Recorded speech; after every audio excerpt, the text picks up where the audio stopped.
Hello? Can you hear me? No. Ah, dang it. Got the wrong channel again, haven't I? Never mind. Welcome Yes, to we appear to be on. How do, folks? Before we begin, is everybody who wants to be in the foundry all nicely logged in? I'll take that resounding silence as I hope so. Si, senor. I'm not going to attempt anything Spanish back, as I know I'll get it wrong. So anyway, everybody who wants to be listening in to Sirenscape, already getting sound? Jawohl. Excellente. So in that case, let's show you my pretty face. Greetings, everyone. It's me. I'm back with the guys. Sorry we didn't continue this part of the last session last week, but unfortunately I came down with a cold, so we've had to delay it a week, but here we are. We left on a, not exactly a cliffhanger, but it was on the verge of exploring the unknown and the dangerous. So left on the verge of excitement. yes, indeed. Let me just check a few things. Have we got stuff going through? Yes, we do. Nice. Okay, cool. Now, yes, our esteemed Dr. Bertram will be with us in spirit. Whether or not we will get our Chief Science Officer.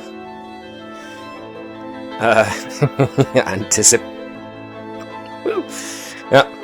So yeah, Dr. Bertram will be with us mostly via text, since he's not feeling terribly well, and John may not be with us either for similar reasons. So we are cracking ahead nonetheless, since Gareth has at least agreed to hang around in the background and give us nudges when he thinks Dr. Bertram would make a point of something. Although I suspect that Gareth is more than likely going to be making other folks popping up on the screen, like he's doing now with Claude. Okay, so before we kick off, is there anything anybody wants to bring up? Any questions anybody's got before I go into the quick-ish summary of what happened last time? Nope. Okie spooky. Right then, just to try and summarize, give me just a second, itchy nose. Just to try and summarize what happened last time. Captain Ducas's uncle, Admiral Horatio Ducas, gave you guys a mission. Yeah, about that mission. So, for whatever reason, apparently mostly to do with the fact that the conflict with the Klingons is going on, and also the issues with the looming threat of the Dominion, Admiral Horatio Ducas reckoned that it was time to dust off some old projects that Starfleet had in the works some time ago, and see if they could apply here to any advantage. And so the project he's decided to unearth is the displacement-activated Spore Hub drive that was tested during the mid-23rd century, the start of the First Federation Klingon War. So, the mission that the Navis has been given is to try and find a live specimen, for lack of a better word, of a Macro Tardigrade, because those were the only creatures that were known at the time to be able to navigate the mycelial network that the Spore Hub drive uses to get around. Excuse me a second. So, the best place to look for a potential... Hang on. Yes. In case anybody doesn't already know the background, Lieutenant Commander Kano Vibers, Chief Engineer of the Navis, has got a relationship with Admiral Ducasse because his previous host was a member of then Captain Ducasse's crew. So, then member of the crew on his previous ship. There. I have words. I know how to use my words. I hope. So New yes. Navis before he quantum leaped into the new body. Gotcha. Oh boy. They grow back. First cross franchise. First cross-franchise reference of the night. There we go. So, yes, the crew of the Navis have been tasked with finding a live tardigrade. The best place that Starfleet Science knows of looking for a tardigrade is somewhere where the mycelial network might have, or the mycelia themselves, the fungus, whose name I've forgotten once again. Gareth, you had it typed up. Type it up to me again. No, it wasn't the tardigrade, it was Prototaxites stellivatori, that was it. The name of the actual fungal life form. It's moss. Just moss, yeah. No, it's not moss, it's a mushroom. So, Admiral Ducasse wants you to find one of the likely locations of of one of these mushrooms, which will likely be where you might find the tardigrades. As such, because this type of fungus can seemingly penetrate subspace layers, the best place to look for the mycelial mushroom would be somewhere where there is a lot of dark matter and subspace disruptions. So, you've been tasked with going to one of the bigger dark matter nebulae known at current to Starfleet, and so that's where you currently are. You parked just outside of the Midnight Cloud, as it's called. So let's just quickly move you over. So, at the moment, the Navis is sat not far away from the outer edge of the Midnight Cloud. But when last we left ourselves, both Commander Thazanan and Commander Natala had been with help from others, of course, had been researching ways of trying to ensure that the ship could try and move through the dark matter nebula without too much trouble. So it was eventually worked out that if you released Metreon particles into the nebula, they could, for a short time, illuminate any dark matter pockets that might be troublesome if you ran into them. So that was what we assumed was happening in the interlude between last session and the start of this one. So the crew have been busily working on modifying the ship to emit Metreon particles and getting ready to go into the Midnight Cloud. Now, before we press on, was there anything that I may have forgotten that your character was doing in preparation for the mission to come? Or have I covered it all? Or do you have any questions in light of the preparations that have now been made? Alright. So, I was going to work with Natala to see what we can learn about the tardigrades and the datapad info prior to meeting one. Yes, that's right, which is a very good point, because Natala was... That actually reminds me that Natala was using that data from the information that you'd been given to try and be able to isolate a tardigrade's life signs in order to better pinpoint possible locations. So thank you for reminding me of that. Awesome. were there any other preparations that you think you might want to do now, before we leap back into the action, that maybe haven't occurred to you last time? Anybody? Alright. So then, let's change the ambience a little bit.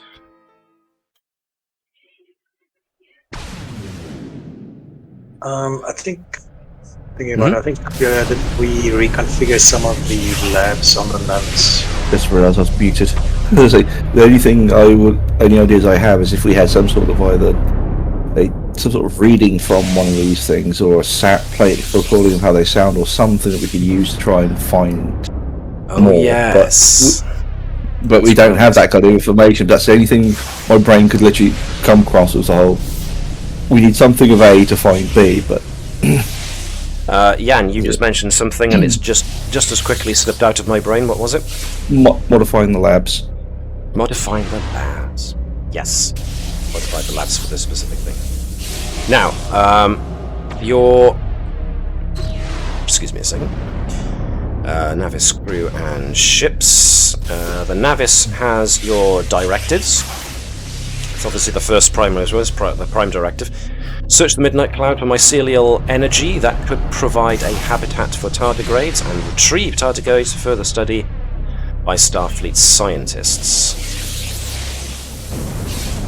Now, it was brought up that you guys were very adamant against any attempt to farm these creatures in any kind of way, and certainly not take them against their will. So, for the most part, last I remember us all agreeing was that the first recourse was to just find an or some tardigrades and just analyze them. To see if their physical makeup could provide some clues, but we've got to find them first. So, the moment you start getting closer to the dark matter nebula is when you start coming across all this energy cascading around outside the ship, which gives you a very big clue as to the volatility of the cloud that you are currently going into. So, if I've lost connection, give me a sec. Yes. Oh, that did not like that. Is it just me or is it anyone else? It's you just to indicate.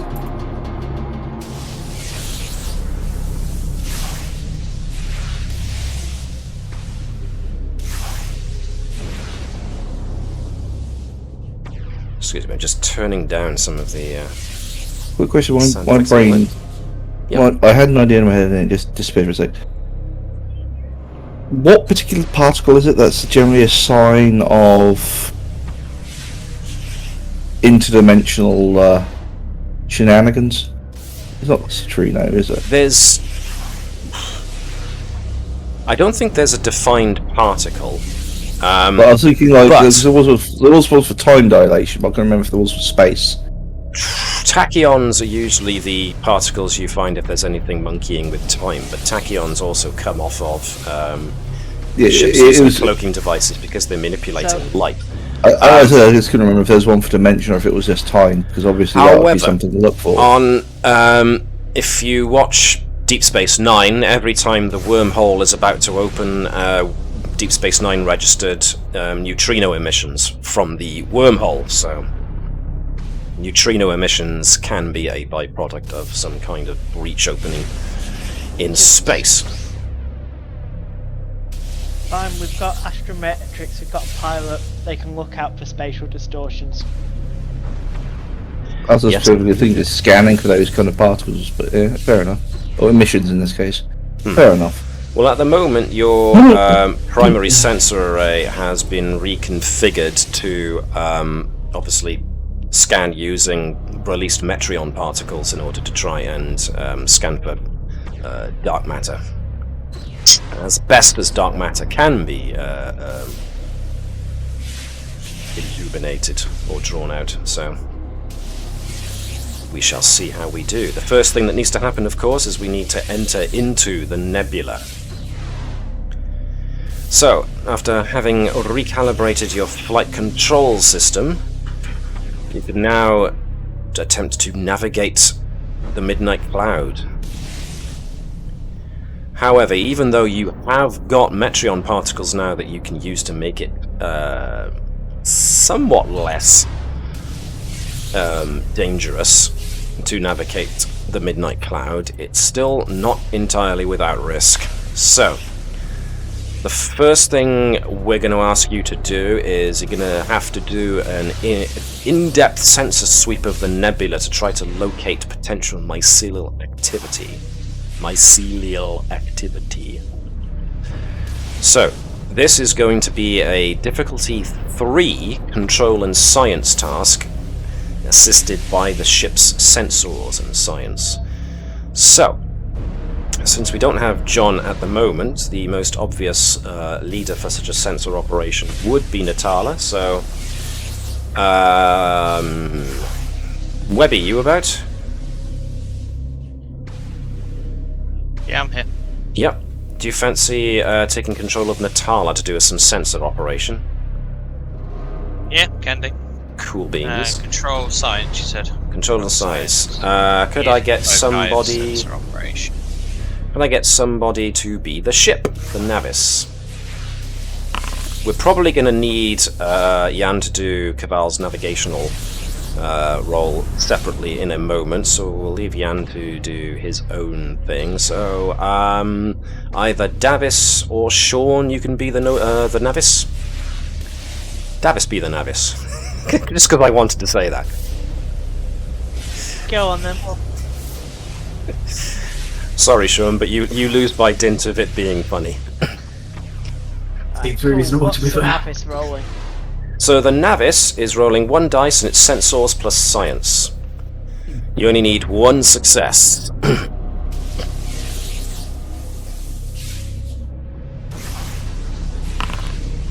Alright.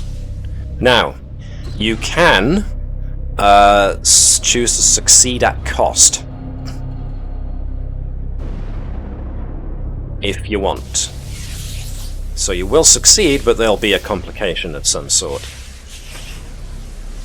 It's up to you, though. You don't have to. You can just go with the result that came up. Going once. I'm just double checking something. Okay. Right. Natala can re-roll a dice Right then. because it's assisted by the ship's sensors. Alright then. Then re-roll the Navis's roll then. Well, I was going to say re-roll one of Natala's. Or re-roll one of Roll your Natala's. You can dice. probably roll the 17. Yeah. Yeah, much better. So 3 successes on the bean, what was needed. So there you go. So... there's definitely a reading from further into the nebula of something that is giving off a lot of mycelial energy. So you now have a potential heading for inside of the nebula. The next step, of course, will be getting there. The area that reads with a high concentration, if not a massive concentration of mycelial energy, also registers intense subspace distortion.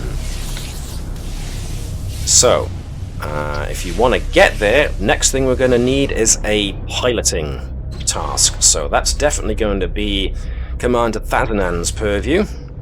This is going to be a difficulty 3 control plus con task, assisted by the ship's engines and con. Shaun can be the ship this time. You do have a full movement. This been adjusted for That's push a the good point. limits. That's a good point. Due to environmental conditions, so yes, that difficulty now drops to 2. Nice. I'm actually going to spend threat to push it back up to 3. I think I'm gonna spend a point of momentum there. Alright then. Oh, there was no worries there at all. Briminy day, alright. So, yes, with the release of Metreon particles, there's a couple of instances where the Navis comes close, but thanks to Thazanan's awesome reflexes and command of the ship, the Navis sails past them without incident. Nicely done. I mean, Jan, with that many successes, is there any kind of showing off that Keval wants to do? Loop-de-loop or barrel roll? I actually, since we've got 5 successes, I'll put one back in the momentum pool, but then we could maybe use the spare momentum to gather some information. I'm game. What would you like to ask? I don't know, has anybody got any suggestion?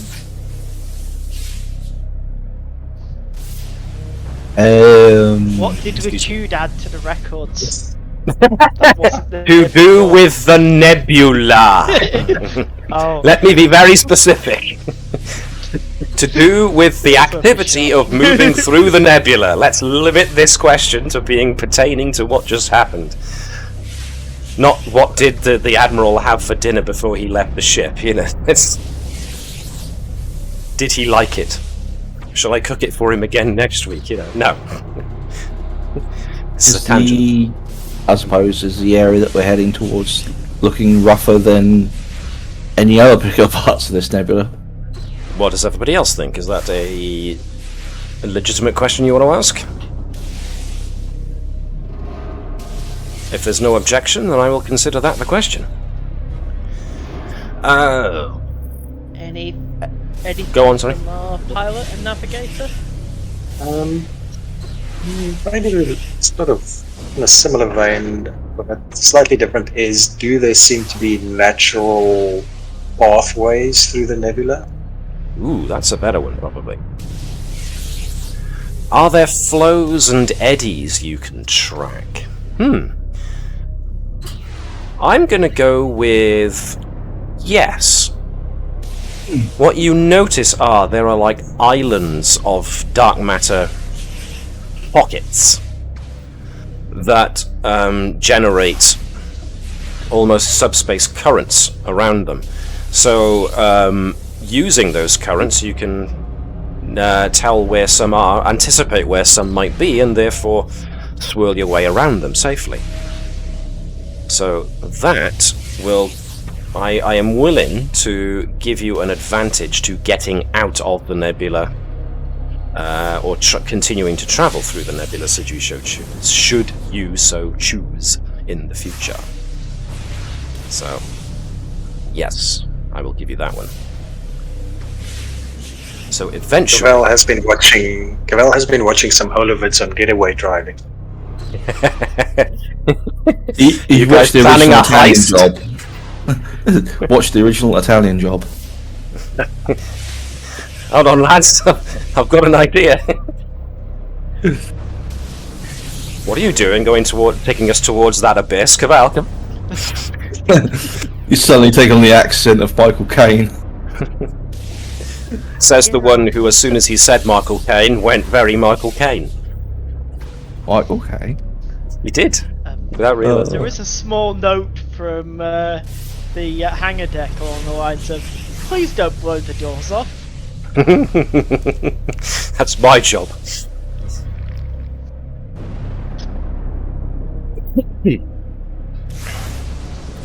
One thing I will do, though, just to... well, because I want to. Navigating through these various currents, there is a sudden registering of increased mycelial energy that bursts out as a wave, as suddenly a burst of mycelial static from somewhere deep within the cloud erupts outwards. It's not something that can be dodged, it's carried along with the nebula's gases itself. And road, sort of. flows through the ship. The ship, for the most part, takes little in the way of damage, but the shield generators do get overloaded in a few places. It means that the Navis's shield capacity is now operating at half strength. So all the fancy flying was all well and good, but there are other perils within the dark matter nebula, and this is why folks tend to stay away. Now, the good news is repairs can be made, but will take a little time. So, as you get closer to the center of the mycelial energy reading, engineering folks can have a go at repairing the shields. So, could I get our chief engineer to give me a control plus engineering check? And Webby, could I get you to be the Navis this time, please? Actually, no. Alex hasn't done anything yet. Let's get Alex to be the Navis. Alex, can I get you to roll me structure and engineering, please? This is difficulty 2. Oops. It's definitely power systems related, isn't it? Sorry, what one was it? Sorry, engineering and what? For the Navis, structure and engineering, please. And as far as you're concerned, less power systems, more shields. Damn it, don't. So you might want to call in Nova's assistant on this one. Nope. Never. We need to start putting up the ship stats, I think. Well, you have milestones that are possible to do that with. What do you need an assistance on? Shields. Nova has got a focus on shields, therefore it makes sense for that Vibers would know this and therefore would call on Nova for some assistance with repairing the shields.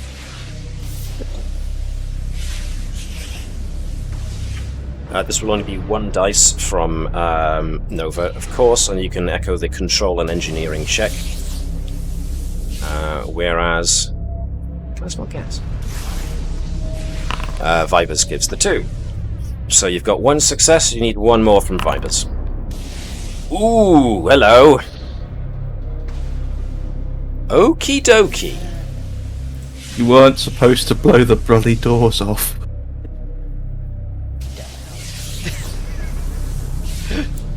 Alright then. You do manage to repair the majority of the shield emitters. Some of them are, however, permanently blown out. So they will need replacing. And because they are energy emitters that actually are on the exterior of the ship as well as having interior workings, there's a very high risk of anybody trying to physically replace them.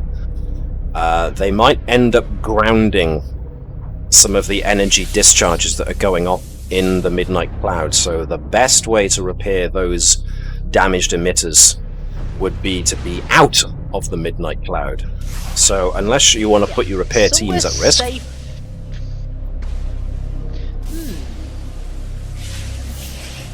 If you want to put your repair teams at risk, you know, little risk can make net reward. Considering No, we have a work bee. I'm considering if we can rig something up to swap them out from a work bee, but that'll probably take some prep time. So it won't yes, be it would, more than likely. So for the moment then, the Navis's shields are permanently down by 2 points until the shield emitters are repaired. Like I said, at a safe location. The sheer amount of energy that's popping off outside of the ship at the moment makes repairs difficult because of the danger involved. However, after that particular incident, and after a little time of bringing the majority of the shields back, give me a second.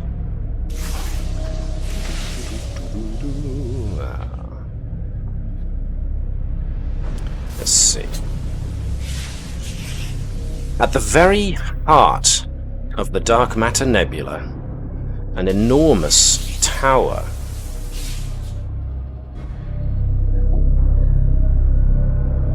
of organic mycelial matter emerges from a swirling vortex of subspace distortion. The mycelial construct dwarfs your ship, making it look like a toy. The construct resembles a mammoth tree with a central trunk growing out of storm clouds of twisted dark matter. Dozens of branches spread out from the central trunk in various directions. Each branch of the construct ends with a translucent bubble of mycelial matter that glows faintly with violet energy. You found it.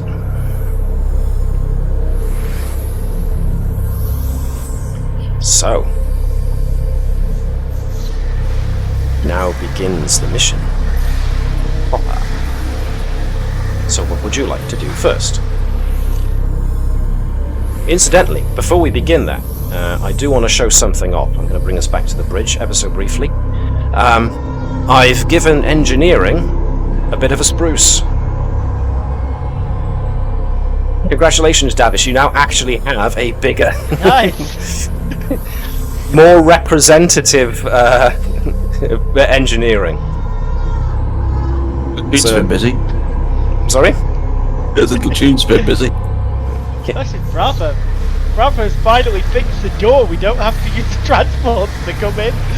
Yes, exactly. So this should have been what engineering would have looked like, especially considering the prototype nature of the power cores you guys have been dealing with for so long. So yes, engineering has gotten a big buff. Yes, this is main engineering. What you've been looking at previously was a secondary core. So yeah, I mean, Vibert loves his secondary cores. They're his favourite things. But nevertheless, See how many things we can fit. yeah. We can fit at least 4 more. I can take you now back to the bridge. So,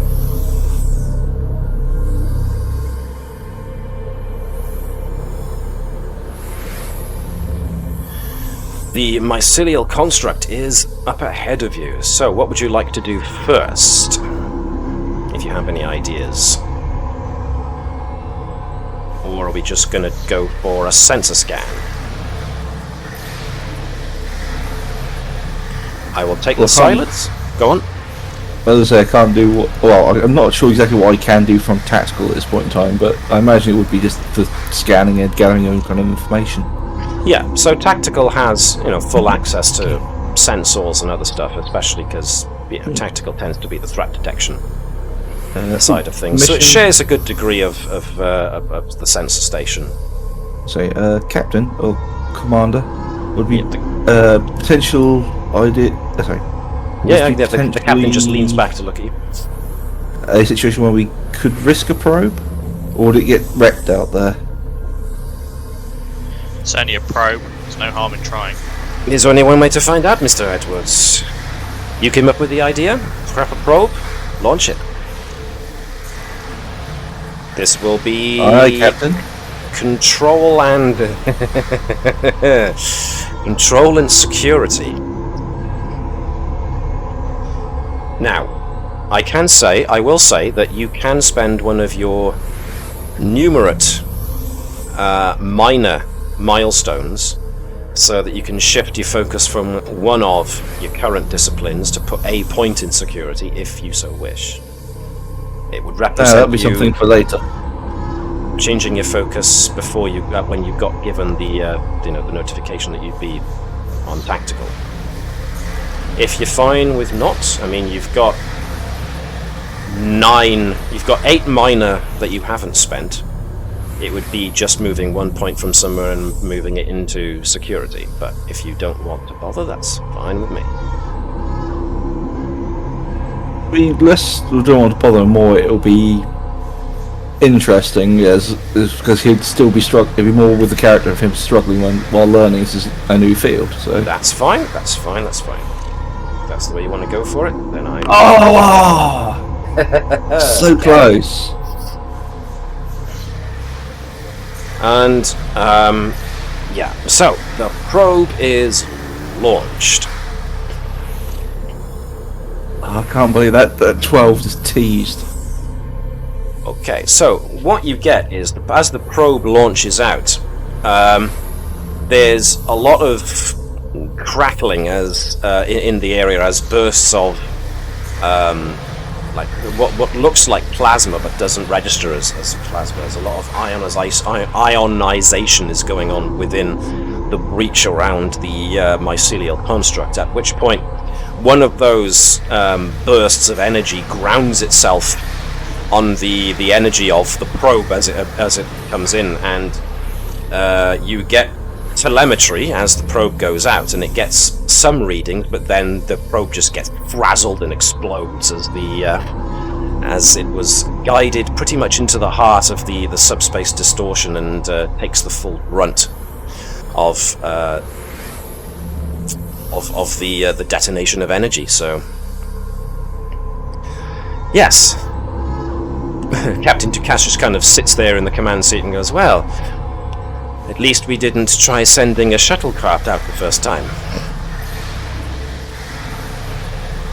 Alright then, perhaps we can see what's going on with sensors, since we at least modified those to work within the cloud.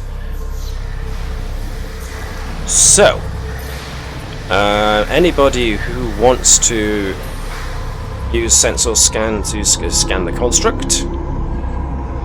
More than likely going to be Natala as head, but others can assist. This is going to be a reason plus science task, assisted by the ship's sensors plus con, with a difficulty of 2. So, whomsoever wants to do a scan or assist Natala with the sensor scan can do so. I mean, if Edwards wants to give it a shot, since he is on tactical. I'm happy to aid, I'd say. I've already had a go. Webby, do you want to be Natala again?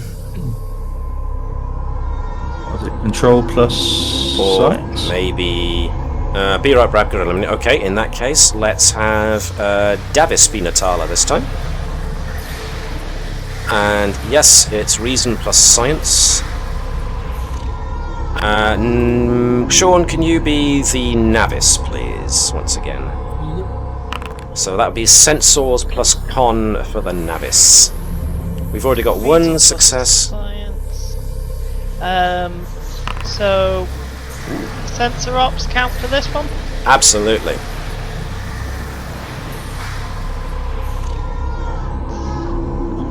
We go. I'm doing well at these complications today. Okay. Okay. So overall, there are plenty of successes there, so you do get back a lot of information. This was assisted by ship sensors. Yes, it was. So you can re-roll that complication if you really want to. Go right ahead. That's better.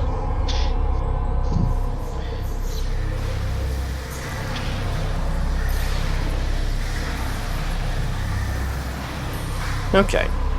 Nice. So, sensors reveal that the construct is a living organism that exists half within normal space-time and half within the mycelial network. No surprises there. The more interesting part is the many bubbles that are at the end of each of the branches. Sensors come back with incredible readings. In fact, as Natala looks, she like kind of almost takes a step back as her console comes back with a huge sheaf of data just being blasted back.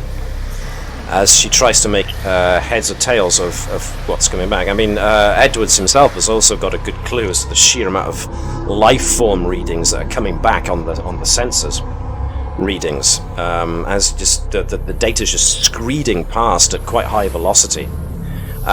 Dr. Bertram would more than likely get copied in on this from either being on the bridge or being fed the data whilst he's in sickbay, because Natala would, one hopes, see fit to copy in the doctor on this, because there is a ton of mycelial organisms that are being read as existing within these various bubbles.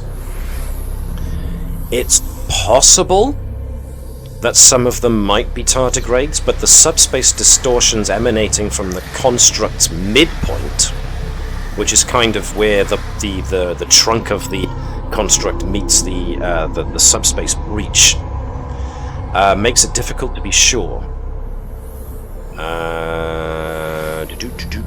Because you've got so many successes there, to the tune of about 6.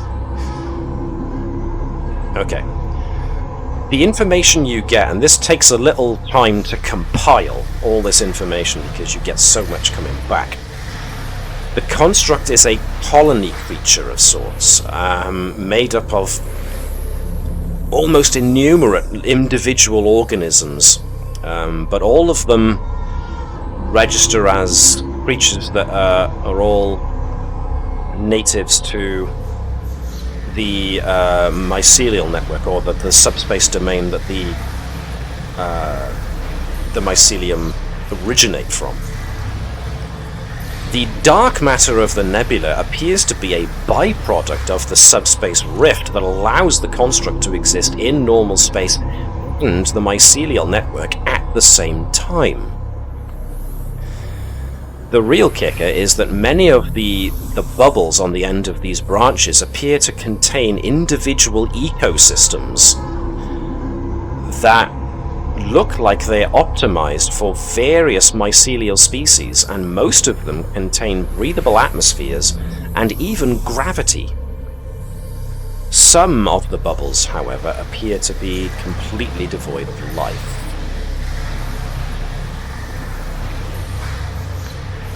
Also, considering the amount of successes you just got, I will throw you a freebie and note that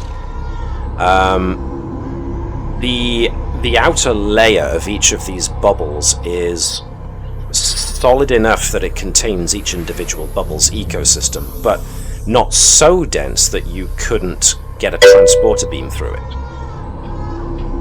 Hello again, Suitable Substrate. Thanks for joining us.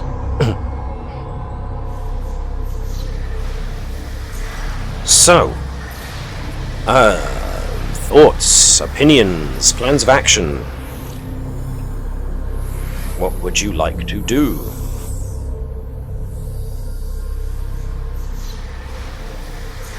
From this distance, with it being a life form, is there any sort of empathic readings coming off it? From this distance, that's a good point. From this distance, with all the wibble wobble going on with the subspace distortion, it's a little difficult for Nova or any of the Betazoids to tell. You reckon your best bet would probably be being up close and personal with it. Gareth says Bertram is still trying to work through the data to get some context that we can work with. Is there any specific information you want to get out of it then, Gareth? Because if you want, we can then make you attempt a task to try and use Bertram's knowledge to collate the information he's trying to collate. Curious to see if this particular thing is actually connected to the nebula, as if like does it need this nebula to survive, or is it more base than that? Is it feeding off potentially some of the energy around it? Is the nebula acting like fertile soil? Interesting. Gareth says, Bertram, basically information to try and help focus our searches and scans, given the interference making more info more difficult to get through. Well, overall, at least answering Alex's question, the sheer amount of dark matter being thrown off definitely appears to be a byproduct of the rift. So whatever means the mycelial construct used to create this breach between subspace layers appears to have caused, to all intents and purposes, the dark matter. So it is entirely possible that if the mycelial construct itself went away, went back into wherever it went back into the breach, and the breach closed behind it, it's entirely possible that the dark matter nebula would slowly dissipate. It should be our first ethical thing if we're able to. Right, if the tardigrades aren't sentient, they are creatures that can be comfortably used. We need to be able to produce food, habitat, and if the results are, well, this, that's quite dangerous. Very good, very interesting. Yes. Help focus your searches and scans given the interference. Yeah, the problem is definitely the interference given off, making isolating specific lifeform readings difficult. It also doesn't help that the sheer amount of lifeform readings, individually different lifeform readings that you're getting off of the mycelial construct, it's like trying to find a needle in a haystack. You know, the main computer itself is just giving, the sensors are giving you a wash of information back. Sifting through all that information is like, you know, that's a mycelial life form, that's a mycelial life form, they're all mycelial life forms, but which one is what? At the moment, the only way of being able to get any definite read on which life forms are which would probably be to get closer and without putting the ship in danger. At the moment, your best bet would be very much trying to gain entry to one of these bubbles, because then at least you'd be closer and would be able to have a more focused scanning range, potentially. Is the best I think I can offer you there. I'm thinking if it shredded the probe, it's going to be dangerous. Anything else? There's a way of, I don't know, reinforcing a probe, modifying it, and giving it some sort of beacon to lock onto for a teleport. Or is that just as risky as a ship? Or is that just as risky as sending in a ship, Captain? The captain has a think. The closer we get to the subspace distortion, the more energy is given off. At the moment we're at safe distance. A probe might be able to give us a better idea as to more concrete transporter coordinates. So I think it is worth trying. Unless anybody else has any objections or second thoughts or opinions. Very well then. Perhaps Mr. Claude should assist with this next probe launch, Mr. Edwards. So would it be worth having Vipers maybe modify one so it has a better chance of surviving? That too. If Vipers wants to give it a go. I mean, tinkering is also Nova's yes, as well, bag, as it were, so if you want to put the two engineers on it first to see if they can come up with a more reinforced or at least modified probe so that it can survive the journey, that's certainly doable. If that's what you want to do, I think it's a good idea. So if there's no objection... If I'm unmuted. Novin, would you like to lead this endeavour, I'll assist you? I can get the appropriate equipment out of storage. Alright then, I'm going to make this a difficulty 2 task. You can use either insight or reason, or in Nova's case it's going to be daring. There's only one way to tinker. Just throw stuff together. So for somebody... shit. Yeah, for somebody who reads the manual, like Vibers, Vibers is going to be sucking the air in through his teeth an awful lot during this little endeavour, I think.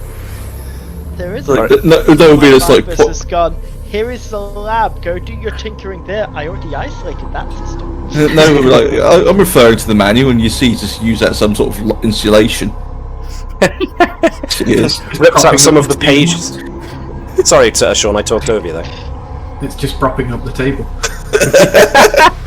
Hey, the wobble's gone. Cheers, Vibers, you're so handy.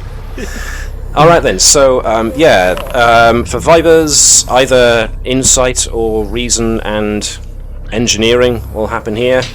But, Nova's going, if you'll excuse the expression, balls to the wall. Guerrilla science here. Already got 3 successes, that's 1 over and above what you needed. I'm helping, I think. So yeah, Vibers came in with ideas of like, so we need to reinforce the thing, and so here's some of the equipment I think we'll need, and Nova was like, oh great, part! Rips open the housing of the probe. I think Nova just ignored Vibers. Vibers is like, this is how you do it during the manual, and Nova's just like, yes, yes, you do it. And Nova's just like, step 36. What I almost imagine is Nova just pulling bits out and then pulling them in again, putting more bits in, pulling some bits out, and she's going at such a breakneck pace. Vibers is there wincing and trying to reach in to go, you sure you don't want, but Nova's hands are getting in the way as she's moving back and forth. Vibers is trying his best to get his hand over hers, but she just can't find a way in, so it's just like pats her on the shoulder and just says good job, you know. At the end, she gives him a pile of spare parts. Yep. We don't need these. Which is weird, because Some there's of the more parts- parts you gave me that were in there. Exactly. Yeah, some of the parts Nova gives back are more than what Vibers gave her. Like, what? From different How? machines. So yeah. How Why? many things Duotronic? Yeah. Why did you pull apart the replicator? Why is it part of a deflector dish in here? Well, it doesn't need a deflector dish. It's got its own one. Right now, it's got a bigger one. Well, it doesn't look like a probe anymore, so much as it looks like a thing. Do you want it to cut through the background radiation or not? Therefore, it is built to Nova standard. So it takes a bit of doing to get this thing in the torpedo launch tube, which will only serve to make Vibers wince some more, as Nova has to basically kick the thing into the tube to get it to fit. But fit it eventually this does. is made out of a torpedo case, right? It just feels so wrong to be kicking a torpedo. I'm getting the feeling that Vibers might need counselling after this. So, he just witnessed an abomination of sight that happens. Nova's just claiming she's the standing counsellor because we haven't got one. Well, This is also why Nova's not allowed in main engineering at the moment. at the moment, I thought ever. I thought that Be was a afraid. standing order. You can't keep Nova away from things. She'll get there eventually. Yeah, Several you don't secret ban entrances. Nova forever. Should change the rules so it only counts as main decks or something weird. You just tell her that Temporary, she's won't got get round permission to it. be there and it's boring. No, I tell you, Listen you're where else. supposed to. I'll tell you, you're supposed to be there. You'll never turn up. Yeah, exactly. Right. Well, eventually this modified probe makes its way into the torpedo tube, so now it's up to Mr. Edwards and Mr. Claude to actually launch the thing on target. So I'm going to keep this at Be difficulty assisting. 2. You can assist. Claude can be primary. Webby, do you want to be Claude? Can do. Yeah. This is going to be control and security to fire a torpedo, and it's going to be aided by Edwards, and somebody can be the Navis. So Jan, if you can be the Navis for me. works. The Navis will need... Let's go with... We're firing a probe, so we can use either weapons or sensors, but let's go with weapons. Are we saying that it's weapon that we're using Starship weapon systems for that? Yeah. Is security? I suppose so. A case can be made for it, yes. I'll go with that. More than happy to. Oh, hello! Claw's been distracted by Edwards. Edwards is just getting in the way.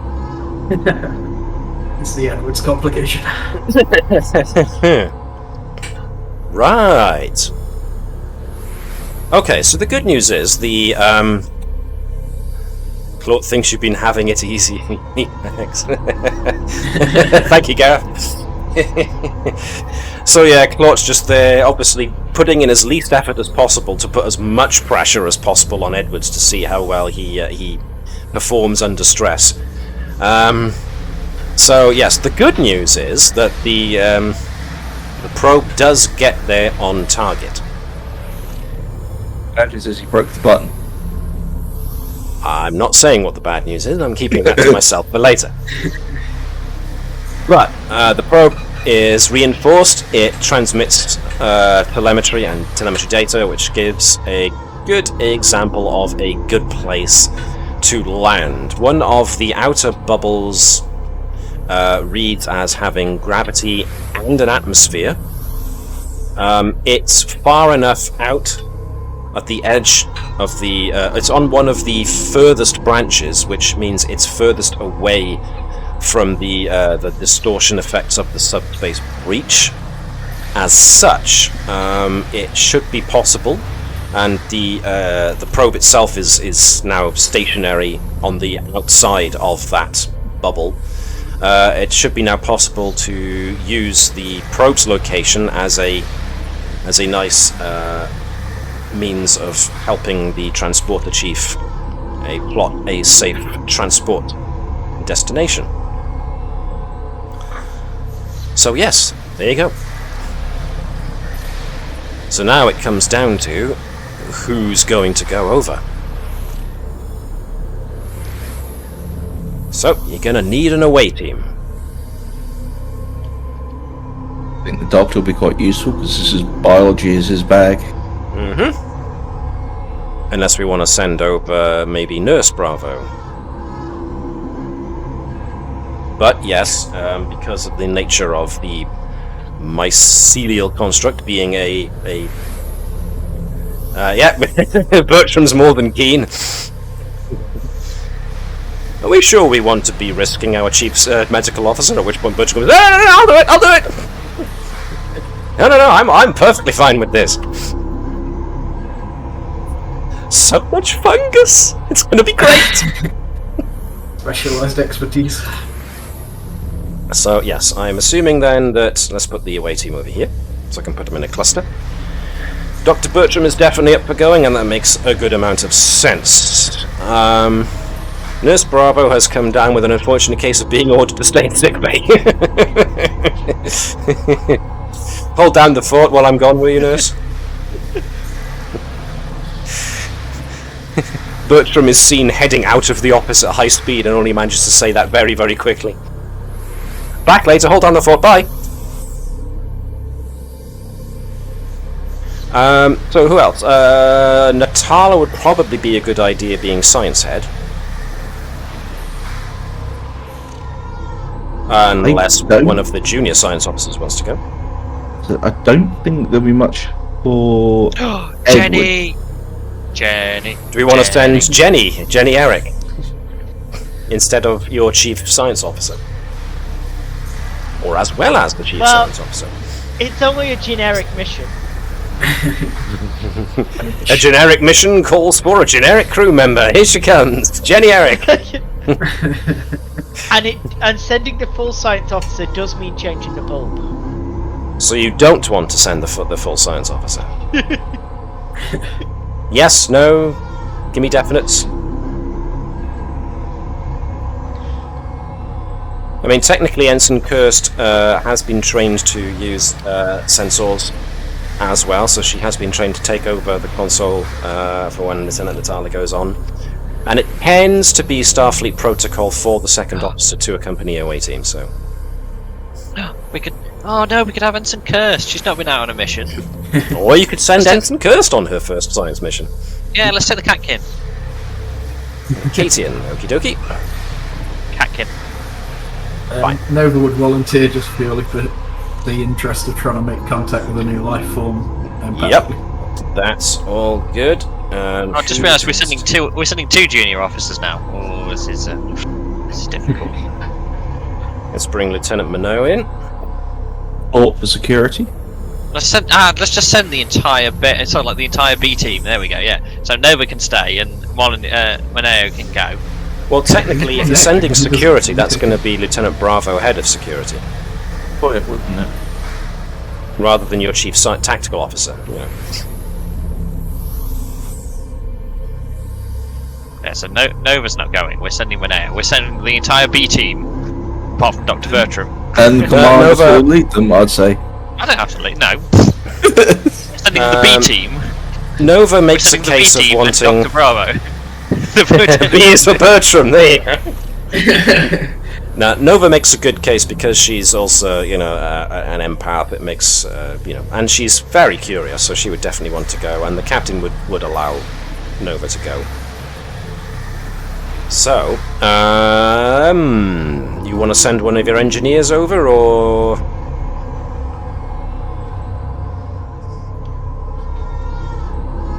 So far you've got science, well, 2 science, you've got 3 science.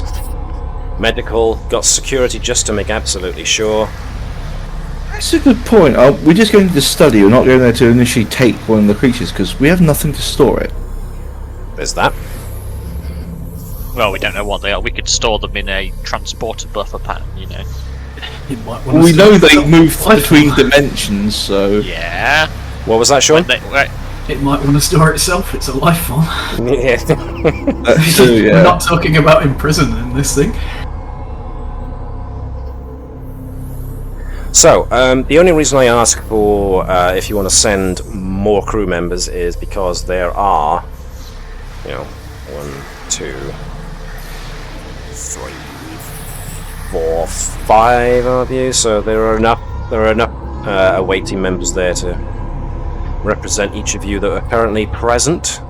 So if you want to stop at 5, that's fine by me, unless you want to add 1 more. Alright then, we'll go with the B team.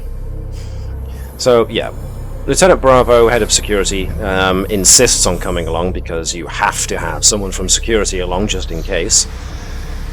And even though technically you should have the second officer along for away missions, yes, Cursed is volunteered for this. We have Jenny, we have Nova. Technically, Bertram is... that's interesting. Who's the senior officer between Bertram and... Bertram is a commander, whereas Nova is a lieutenant, so technically Bertram's in charge. That's senior most officer. So, yeah, Bertram can flex his command muscles once again. Or Bertram, would you... or Doctor, would you like me to accompany? Suddenly there's 5 people just collecting mushrooms. 1, 2, pick a few, 99, 100.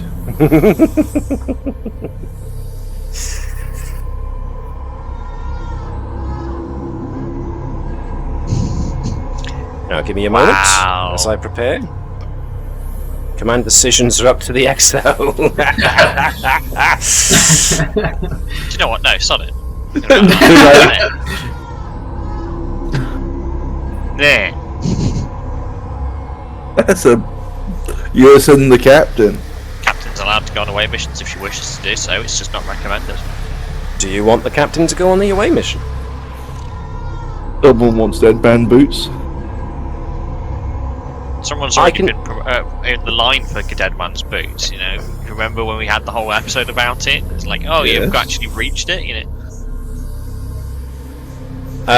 Does Andrews want to go? Not really. Then she doesn't I'll have to go. Are you absolutely sure? Last chance. Alright.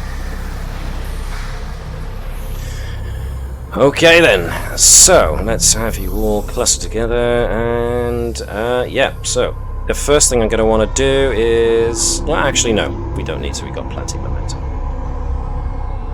So, and a 1, 2, 3, 4. So, there's good news and bad... Oh, EVA suits for all. Was that something that you would have said beforehand? Yes. Right, let me quickly walk that back. Yeah, we would prepare for any situation. Sorry, I'm not particularly feeling it tonight, so... That's fine, that's fine. You've already got an EVA suit. sounds like I might need to give the others EVA suits. You've already got... So we got EVA suits still on people's character sheets left over from the last time that happened. It's just the junior officers do not. So let me throw junior a EVA officers aren't suit. allowed EVA suits. They're just allowed to look out the window and go, hold the breath. It's a training exercise. See how long you can hold your breath for. And Cursed. Let's give Cursed an EVA suit. You guys are mean. I have to as Chief Medical Officer, I have to disagree, Commander. Character building exercise, Doctor. Very motivational. Alright, so you are eventually beamed down.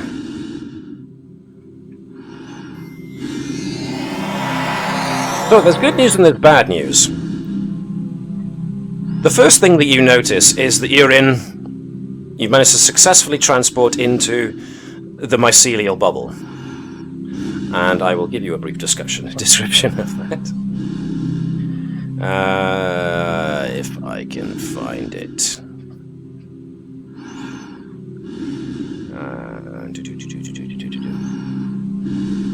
So, yes. There's a diverse array of healthy fungi that fills this bubble like a thick and vibrant jungle. There's a fungal glow with a rainbow of colours, and tiny spores shimmer in the air. As you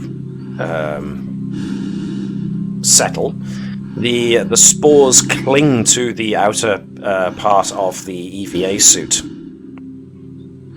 The most pressing concern of yours, however, is the fact that even though you were clustered together when you beamed in, when you beamed out, you've beamed in on very different portions of the interior. In fact, some of you are actually stuck inside of mushrooms. So those of you who are currently actually stood on with tokens in the mushrooms, you're stuck inside in between the folds of various mushrooms. Bertram is the only one who seems to land in a virtually safe spot. Unfortunately, he came in kind of upside down, and even though he doesn't get injured, graceful a landing it is not. Have to eat your way to freedom.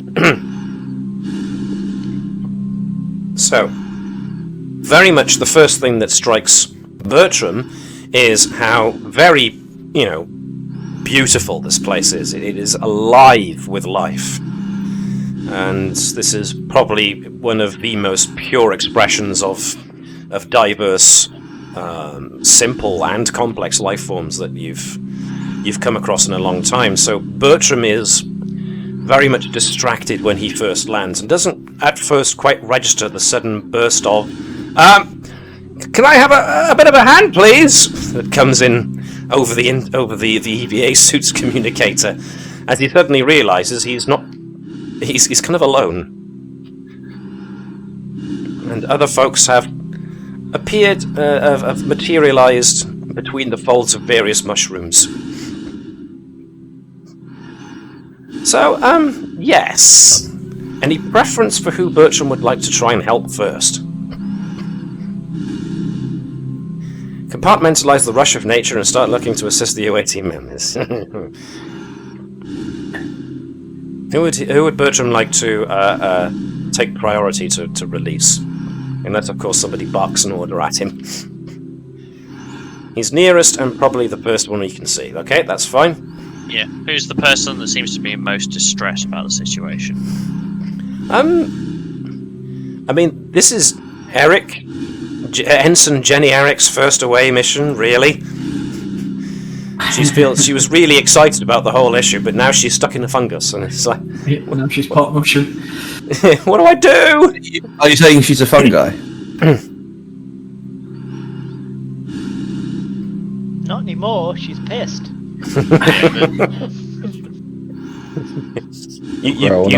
You weren't watching the stream, so you didn't see the total dead blank expression I gave you at that comment, Alex.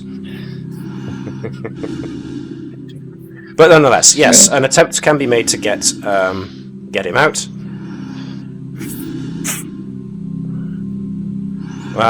Let's see. You've got a medical kit on you, so you've got means of... and a phaser, so... Being Bertram, I don't imagine he wants to be too invasive. So it depends if he wants to try and cut Bravo out, or if he wants to just try and haul him out. What do we think? With no suggestions, go with as delicate as possible cutout. So let's go with... I'm going to ask for a Bertram control and... Security? Ah, that's a good point. There's a possibility that causing damage may cause some sort of toxin or defensive ability of the fungus.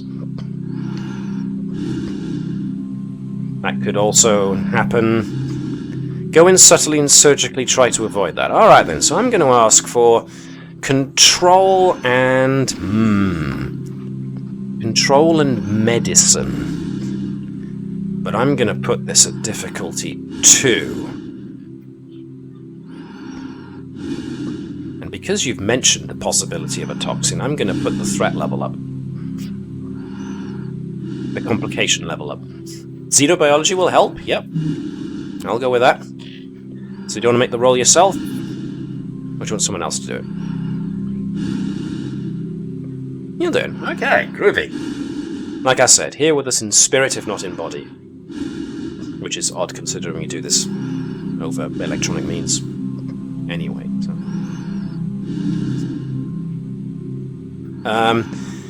I suppose Bravo can attempt an assist if he wants to try and help wriggle out, but...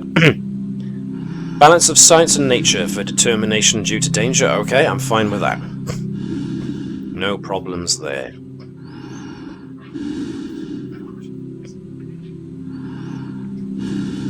Burning a determination. 4 successes. 2 more than needed. Excellent. Lieutenant Bravo manages to get freed. I will say, using that method that you just did, you are actually able to free the others using similar methods. So I won't ask for another task because you got 2 successes over and above what you needed. So yes, you're now surrounded by just a massive amount of spores that are just settling on the outside of your EVA suits. So, if anybody wants to try and do a sensor scan, now would be the time. However, can I ask Nova and Bravo to both give me their usual attempts at trying to use their empathic and telepathic abilities. So this is going to be presence and command, or insight and command, pardon me. Insight and command. So, who wants to be Bravo for this mission?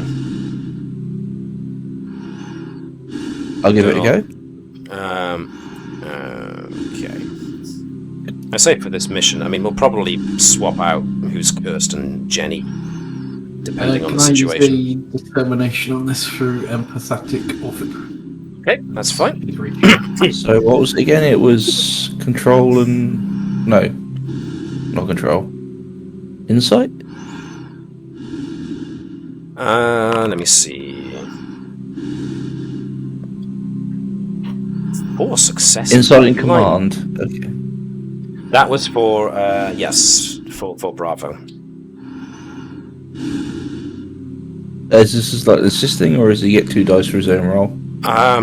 He can try his own one if he really likes. It's entirely up to him. I go for the assist. Yeah, just 1 dice then. 1 success, so lots. Okay. So... Right then. Now, the sheer diversity of mycelial life that makes up this construct makes it very difficult, if not impossible, for both Bravo and Nova to get a sense of mental impressions beyond vague emotions. But what they do both get is the telepathic impression of insatiable hunger, which passes after a few moments. But then, as that passes, both Nova and Bravo both get a separate impression, which is of curiosity.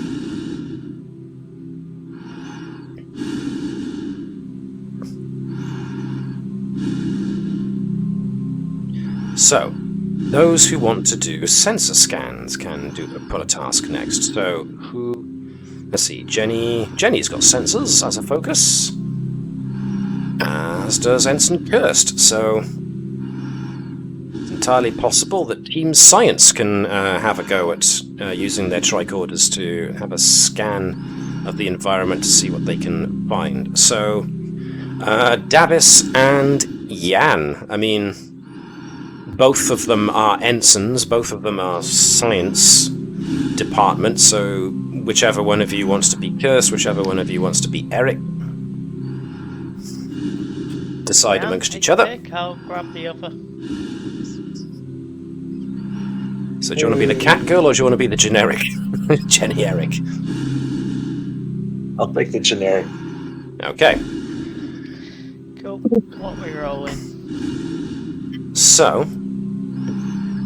this is going to be a difficulty 0 task, but we're going to be making this a control and medicine check to scan for life forms, specifically tardigrades. So, Sensors count for the scan? Yep, sensors will definitely count as a focus that you can use.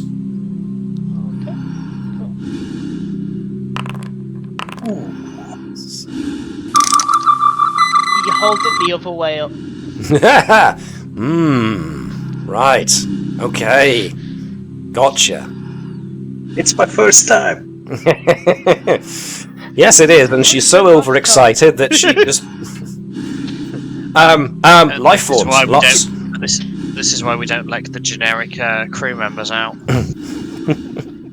So does that mean Andrews is just there, just with her hands clapped to attention behind her back, and she's just there shaking her head lightly? They've got so much to learn. Ugh, science officers. But you did get a success, so Kirst at least gets a return on her tricorder scan. So, yeah, what Kirst, with very little in the way of help from Eric, gets is that this bubble shows that this ecosystem would be an ideal habitat for tardigrades if the data that you got from Admiral Ducasse is anything to go by, but there's no evidence of tardigrades present in this bubble.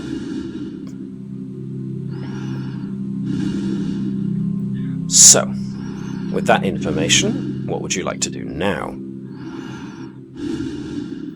Right, well, beam back up. Home we go. We tried. I will note that sensor scans... Actually, I got something on. Examining the various biological spores, fungus, flora, etc. Okay, so while those guys are doing that, Bertram was also doing his own thing. Bertram. Can I get Bertram, then, to give me a control and medical tricorder scan to see what he discerns? So while the two newcomers, the two junior science officers, were scanning for tardigrades... Whoa, mama! Bertram is scanning the local fungus. of which there are a great many different varieties. However, what Bertram discovers is that each bubble appears to connect to the trunk of the construct via a narrow branch.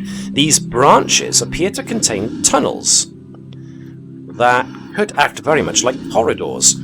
So it looks like it's possible to travel from one bubble to another using these branch corridors. And there is one nearby.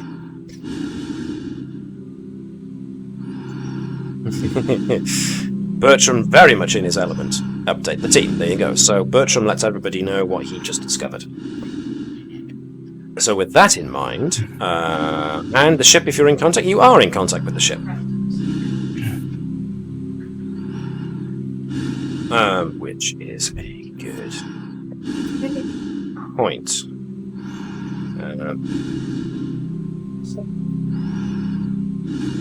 Chief Medical Officer's purview. So, if you believe that there's no danger to the rest of your team, Doctor, then perhaps you should use the first branch tunnel and see what you find.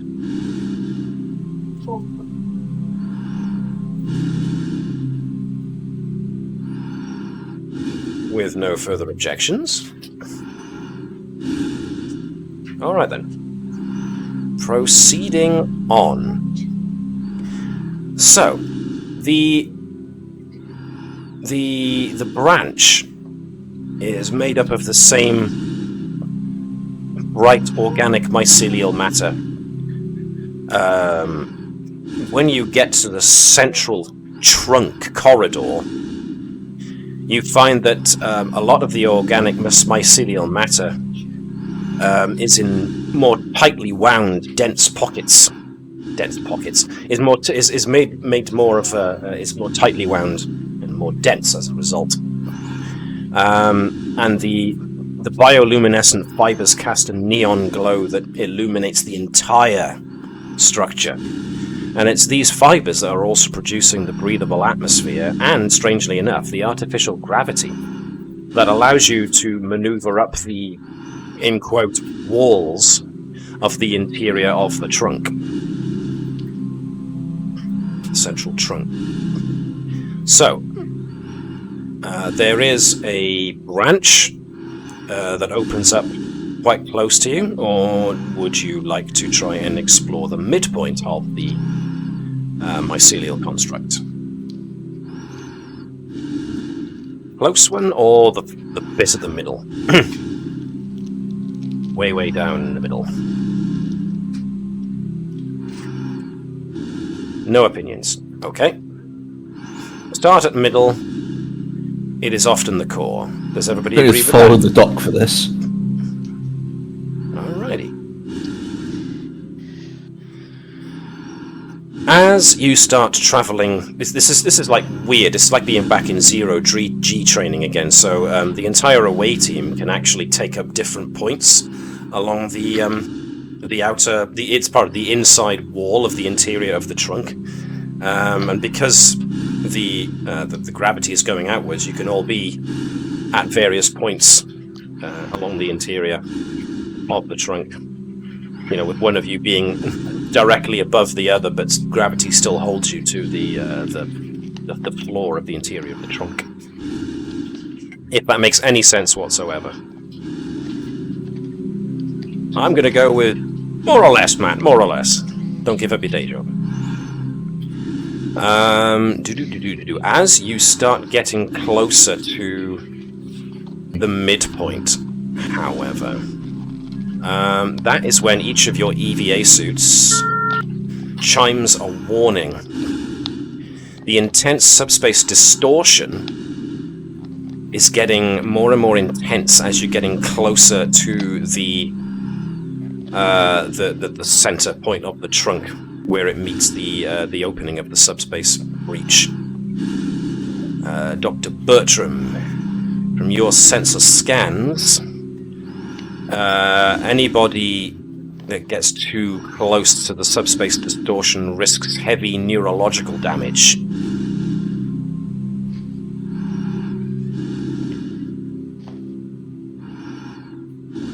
Advise against going further due to this. But that doesn't mean that you still have access to the other bubbles. So your forward progress to the middle, the central, what counts as the middle, the central point of the mycelial construct, at the moment doesn't appear viable. So pick a bubble and go to it next, or do you want to be a bit more systematic about it?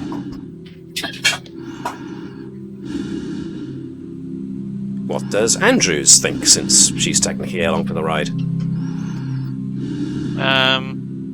I would say that we're more systematic about it. See if we do get any readings that kind of point towards potential locations. We want to scan to see if we get any area, readings. Yeah. So let's see what Gareth's typing here. Scan to see if we get any readings from corridors to bubbles. See if we get any help to choose options. I mean, the most systematic method you could use would be to go back to where you started and start working your way systematically down. Unless you wanted to start from the very end where you're currently at and work back to where you started. I think work back. Because if this area is where we've got potential for exposure, is that we want to work away from it rather than work back towards here. Okay. So, you tromp along the interior.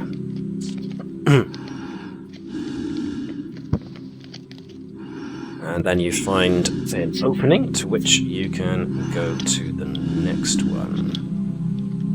So, give me a sec. Let's pop you guys by there, but let's pull folks in who have just jumped outside of the...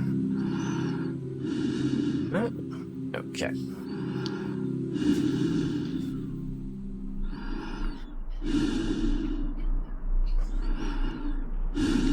Alright.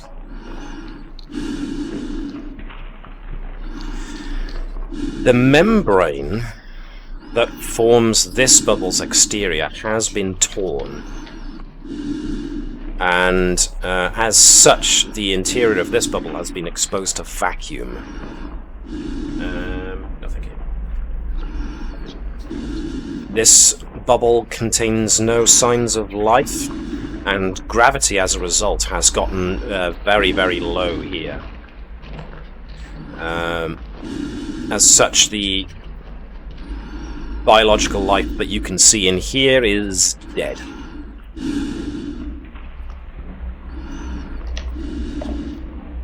That being said,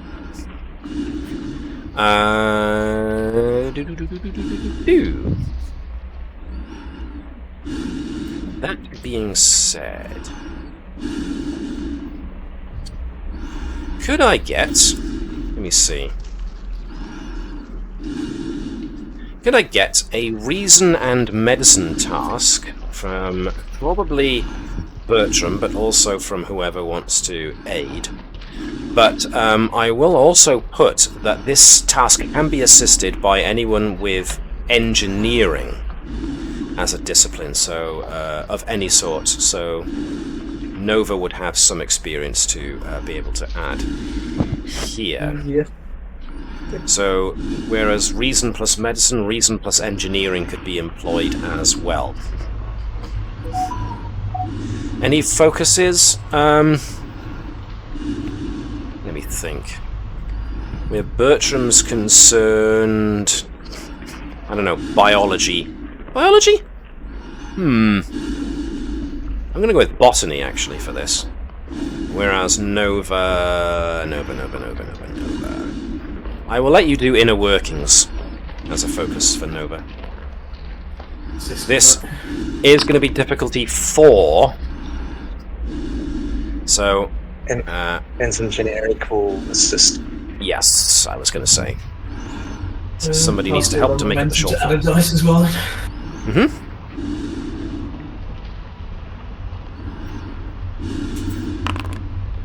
So that's 1 extra success, 2 successes, so woof!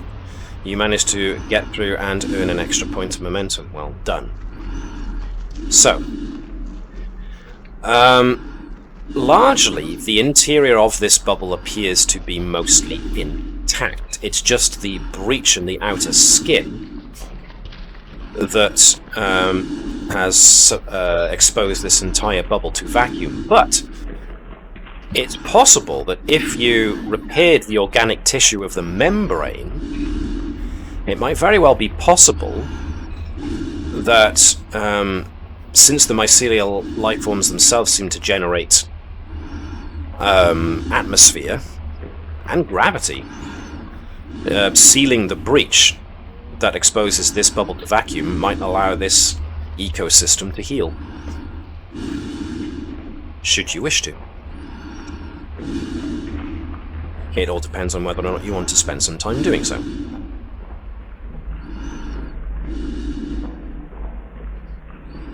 Seems like a nice thing to do.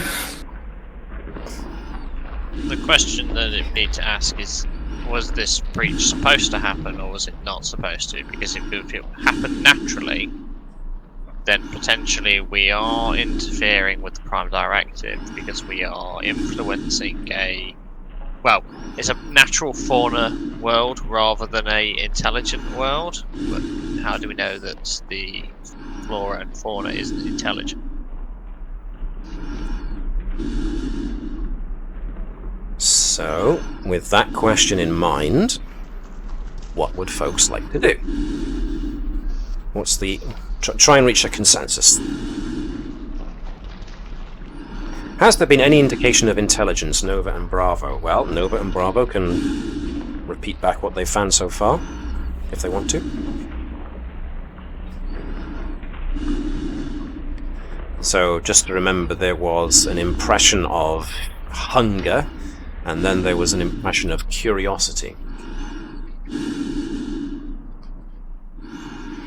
It implies potentially, or it's potentially aware of us. Doesn't make it sentient, though. Those do seem more like instinctive behaviors. And the hunger, was it more of a predatory kind of feel, Matt, or was it just It was difficult to tell. It was strong enough that it got that the two Betazoids were able to detect it amidst all the other noise of all these various life forms that surround you. As was the curiosity. You know, those stood out.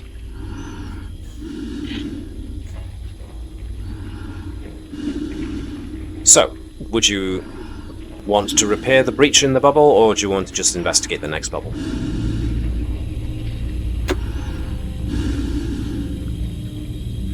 What's the group feeling like? Until we are able to identify if there is any sentient life, I suppose doing anything would be in risk of violating the Prime Directive. Okay, so that's 2 who reckons that you shouldn't interfere. Nova thinks that Everyone wants to fix.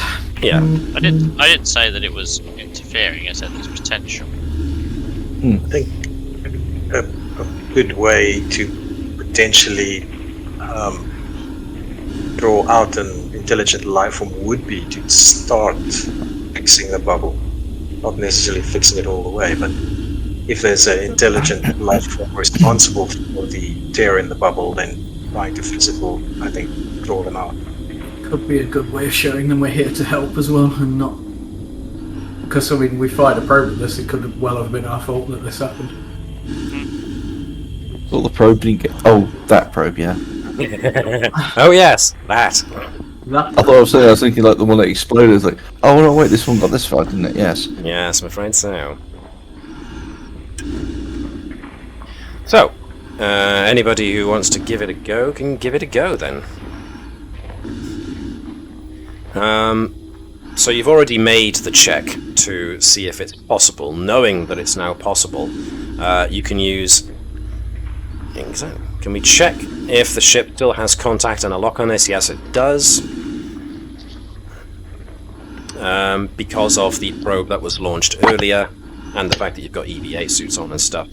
Communications isn't being interfered with at the moment, and the ship still has transporter lock on you. So, you've determined that it's possible, therefore you can do it. I won't ask for a check. Bertram would like to do a repair. You've already figured out that it's possible and how to do it, so just doing it would be fine. So it'd be strange. It'd be like using a combination of a dermal regenerator, which obviously Bertram has, but this would be taking it to an even bigger degree.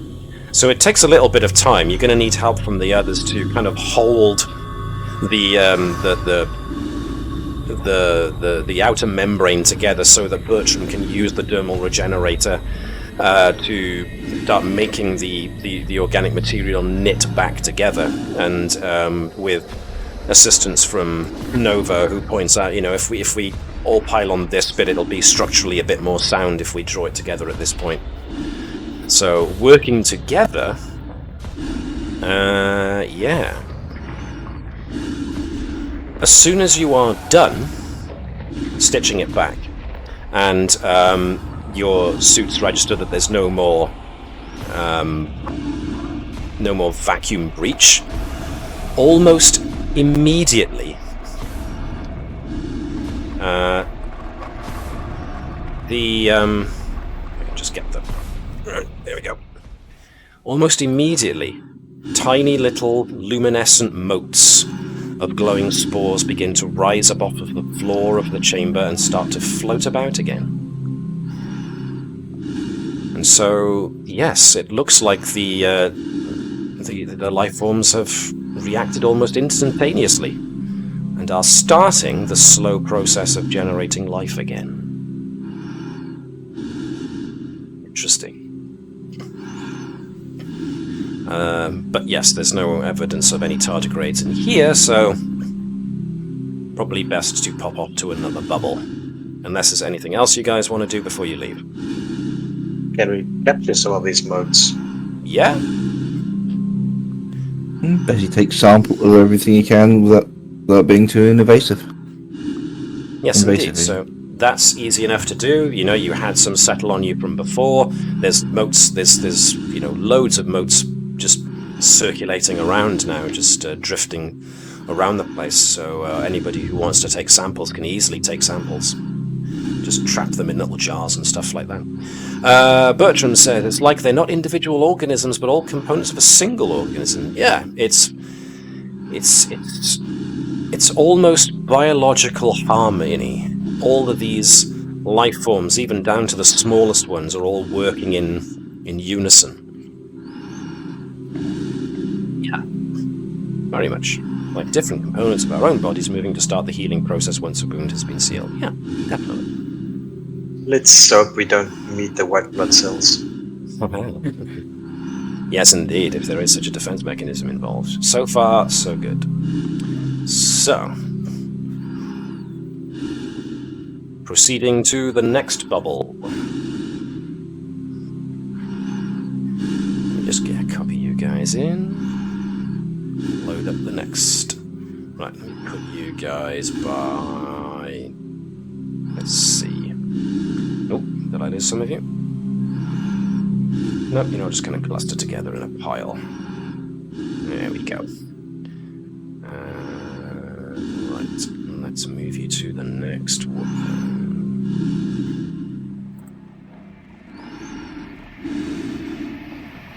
This one is very different as you come in.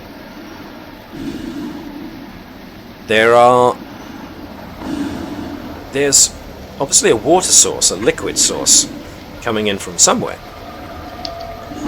But all around you, you can see all these weird, vaguely tumorous-looking growths that wither, and they're spread throughout this bubble.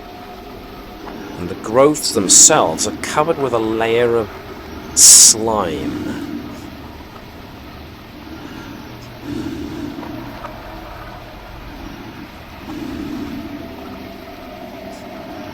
What would you like to do?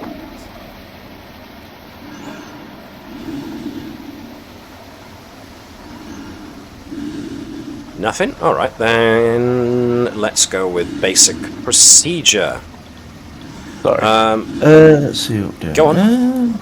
Carefully scan to see if these growths Pretty much. We've got causing irritation or corrosion to the environment. Okay, yeah.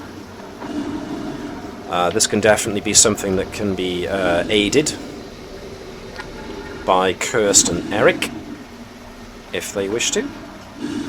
I mean, Andrews can also assist in some fashion if she really wishes to, by doing a command thing. But, yep, the two science guys can assist, and if Bertram wants to lead it. This will be This will be reason plus science. Now, this is only difficulty 1. So with all of you together, this should be easy. I mean, Bertram's already got 2. An extra 1 for Jenny, and an extra 1 for Kirst. Okay, so all working together, you managed to gather a good deal of data. We know how this works, we think. Science. Science, baby. Right. With these scans, you realize these tumorous growths are connected by tiny fibers that run through the bubble's membranes. These fibers appear to not be concentrated here, but they extend outward into other bubbles and appear to be growing. And it's at this point that I'm going to spend red. As you're scanning and getting closer to these growths and these fibers, all of a sudden, the opening to the opening that you came through to enter into this bubble, it seals shut.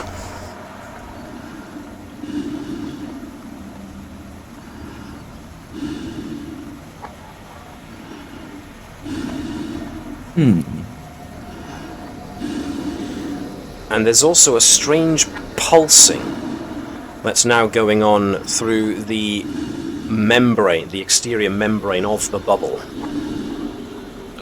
Start scanning, see if there's any changes in the environment. Okay. There has been a change in the environment. The bubble's exterior membrane is now pulsing with low levels of radiation that aren't deadly, but they are creating a kind of scattering effect that is now preventing you from being beamed out. I don't know why, but my first reaction is to like the idea of white blood cells. From the scans that Bertram and Eric and Kirst got, these are less. These tumorous growths are more like tumors, like some kind of infection.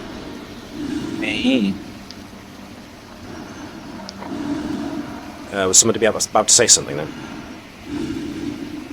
Can we establish whether the change in the bubble membrane is linked or caused by the tumorous growths, or whether it is sort of more controlled by the generic structure? Was there some kind of signal that we can detect from the growths to the membrane? I'm going to ask for a check for that one if you want to be that specific. This is probably going to be...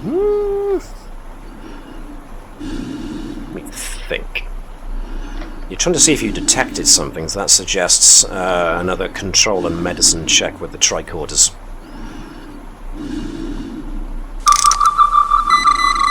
So either give them to me individually or do a combined one. This is going to be another difficulty 1 task. I think we need to do them individually. Okay. We're more likely to get something that way. Okay, Kirst is all over this. Let's see about Eric.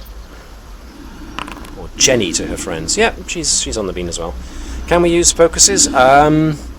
Yeah, Bertram can definitely use... Ooh.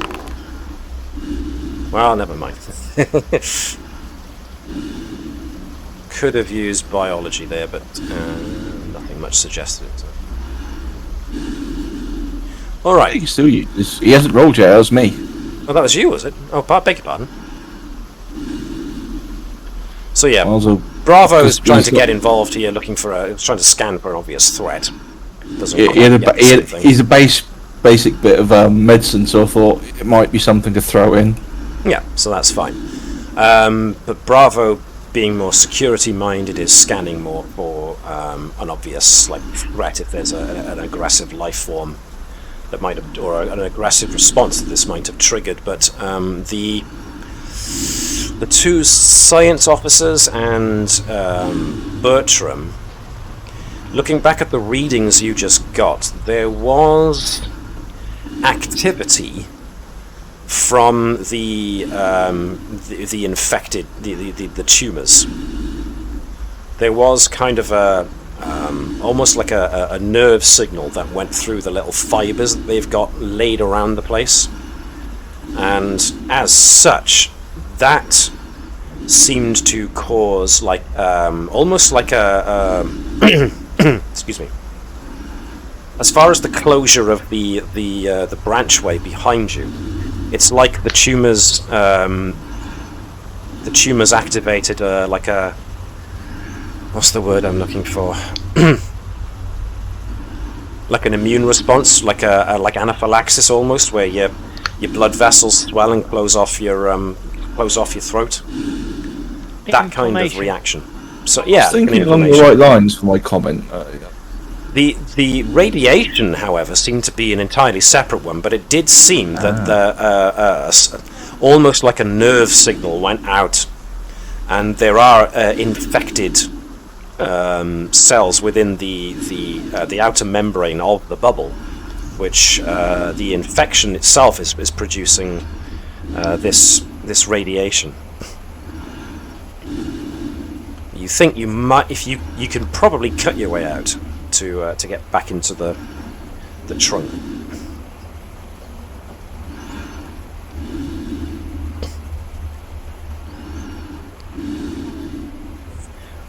Or figure out some way of cancelling whatever's going on. It's the not wanting to damage place. So, can I scan the environment to see if I can work out a way to soothe and reverse the reaction, like an EpiPen? Interesting. What was your question going to be, Davis? I'll let you deal with the docs and then I'll chime in. Well, no, you may as well chime it in because we'll see if it's a Doc, similar should thing. we... I've not done much with medicine before, but usually when something's this bad, you try and cut it off. Would that help? So first the doc wants to see if he can find a way of neutralizing the effect, but yes, as a backup means, with an aggressive cancer, if you can't reverse the effects, then yes, to stop it spreading, medical procedure is usually to cut the cancer away. So it's not unknown. So let's see. Is there a way to try and reverse the effect?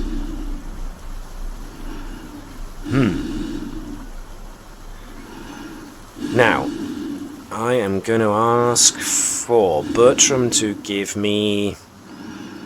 You've got scans of the place already, so let's go with reason and medicine, but I'm also going to allow... before the amputation, ideally we'd want to know the source of the infection. We don't know the source. Is it here or has it spread to somewhere else?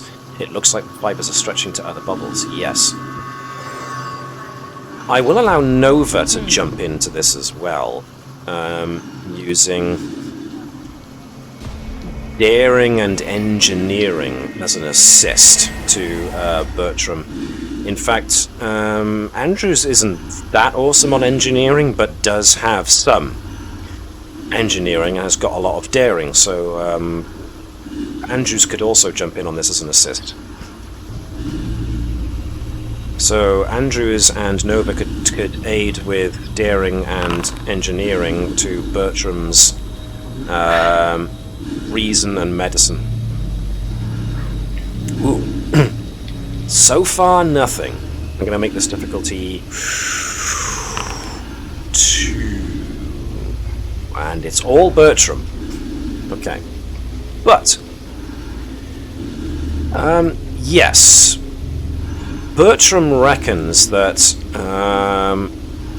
if a tricorder or a phaser could emit an energy pulse that reverses the polarity of the radiation, it could also have a backwash effect on trying to cancel out the swelling that was prompted to happen. So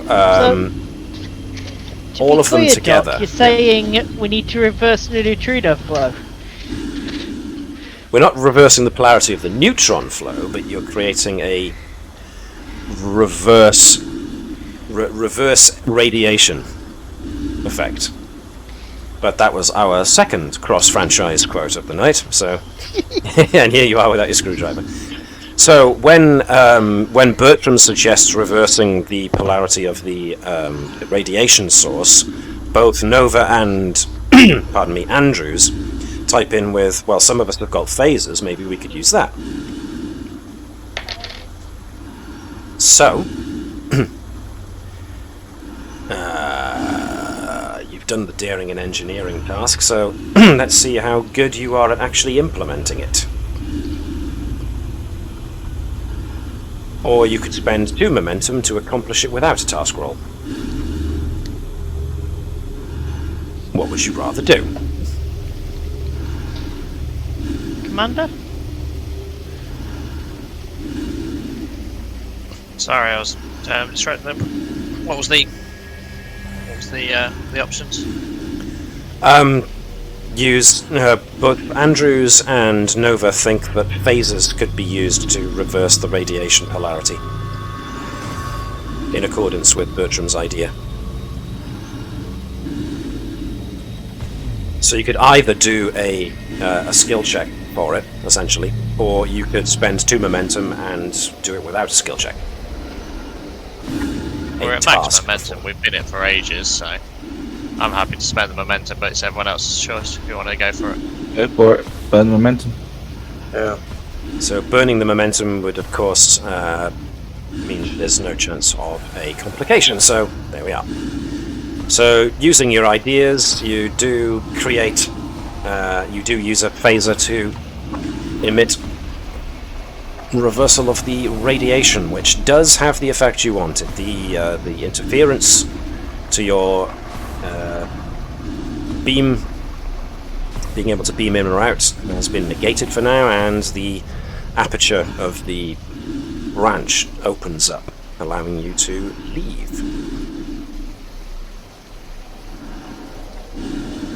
Which I assume you're doing, or are you staying to examine this thing a little more? It doesn't seem to be the right place, so let it do its thing without us in it. Okay. Let's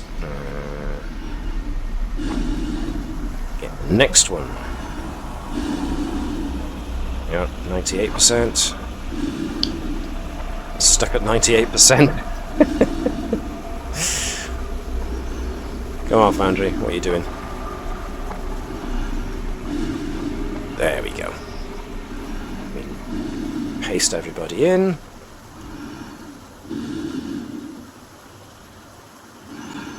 Where are we now? We are in the...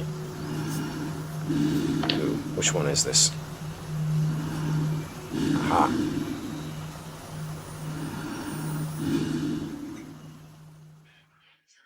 Can I get this to start up, please? There we go. Right. This bubble is filled with glowing mycelial life forms. Have I brought you over? No, I haven't. They resemble leafy plants. what you notice the most about this particular bubble is the exterior of the bubble contracts and pulsates every few moments, almost resembling a beating heart. Each time the membrane contracts, there's a harsh swishing sound that fills the bubble, and a powerful current of air jets from one side of the bubble to the other.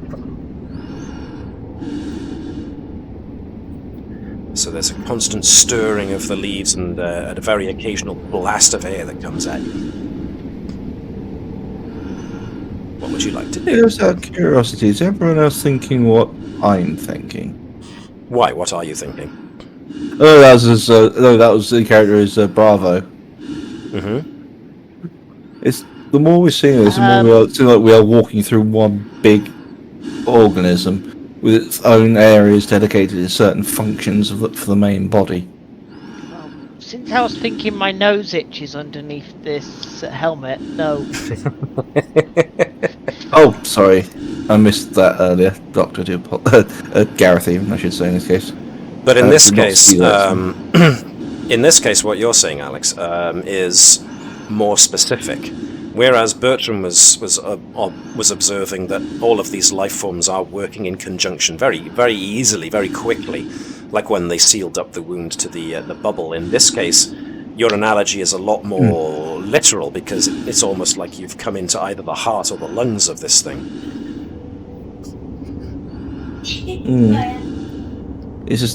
It's been reacting like a body. What I can see. Entirely possible. So, now that you're in this this bubble with its glowing leafy plants and the swooshing of air, what would you like to do? I mean, again, the most obvious course of action would be to get those tricorders out and have a scan. Yep. Scanning. Same again, control medicine. Wondering if the tardigrades have a directional effect.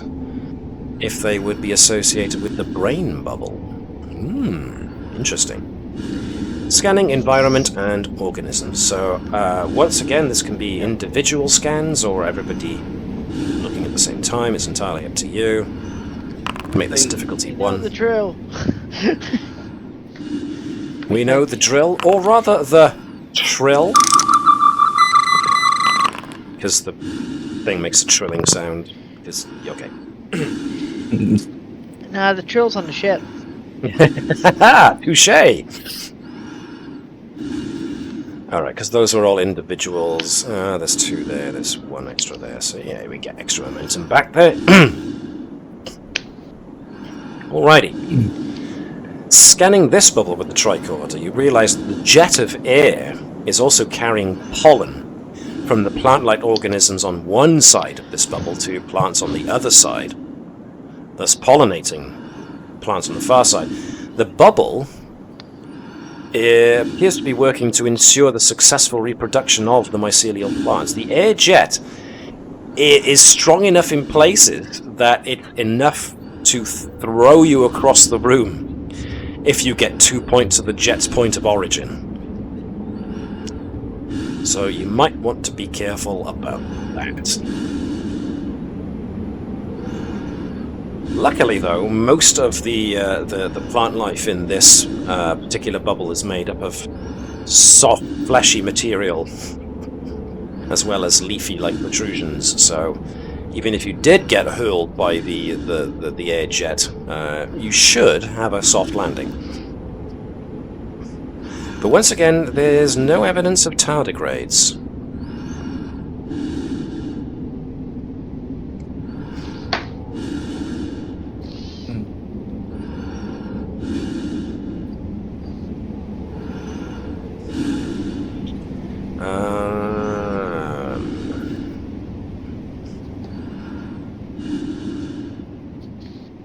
Any evidence of the fibers from the tumour in his main brain? Good idea. Is that any evidence of the fibers from the tumours in this membrane? Let me look. Notes. Not at the moment.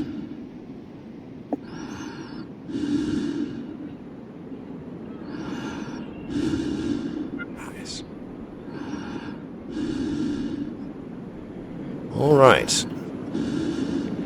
So there doesn't appear to be anything else going on in this particular bubble, so would you like to move on to the next one? I'm going to take the silence as a yes. Probably a good plan.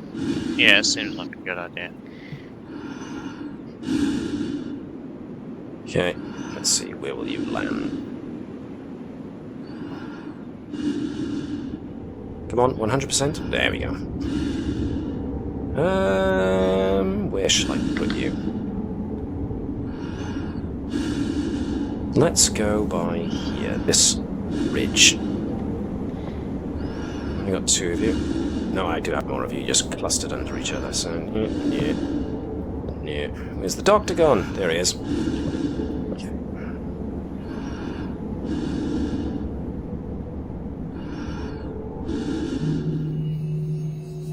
Okay.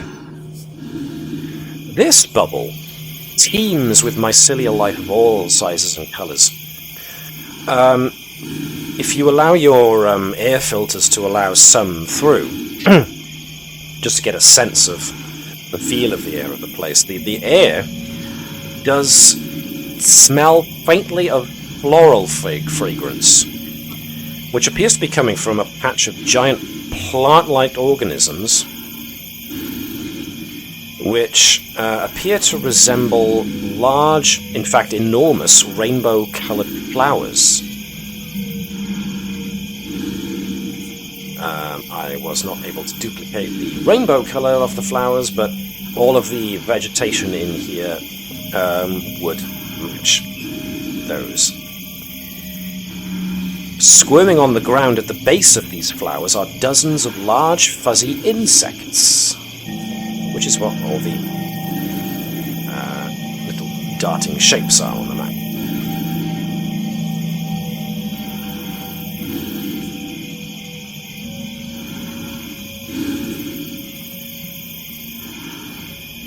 Okay. So, what would you like to do here?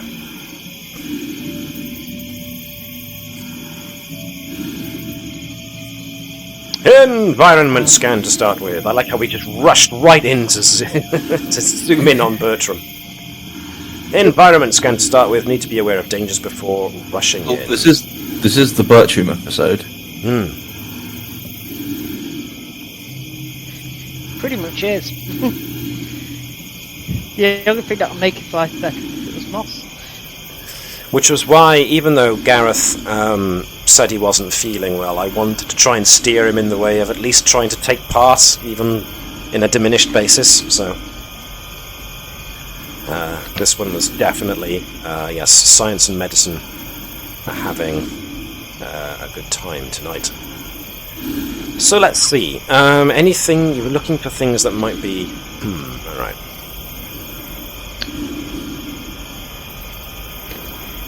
Let's try and... can I get an insight plus science check? Difficulty 2 to scan the environment. So whoever wants to do this, and whoever wants to aid, can very much do so.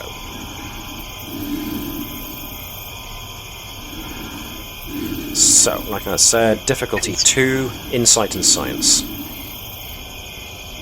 Focuses, anything on biology or botany will do.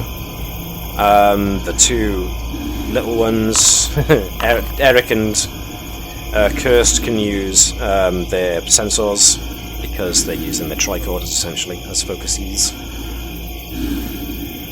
Bravo also looking around and gets 2 successes. Nice. Okay. Quite a few results there. Eric doesn't get anything. Very much a case of, ooh, pretty. Maybe because I chose engineering instead of science. Ah, that might be why. Do you want to give that a reroll then? Do you want to quit that one and do that one again?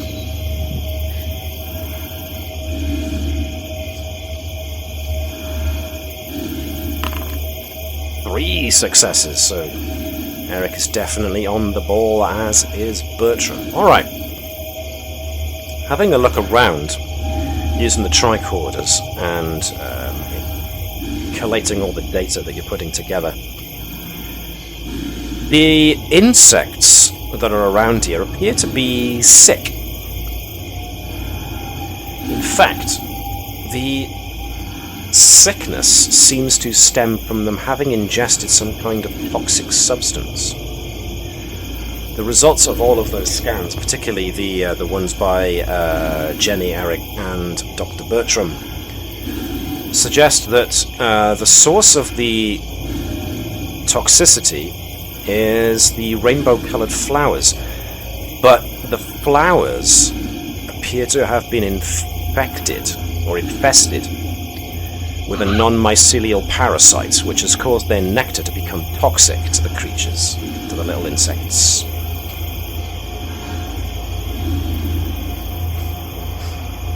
And yes, this infestation, this parasite, does seem to be very much linked to the one you encountered earlier, which was producing the tumorous growths.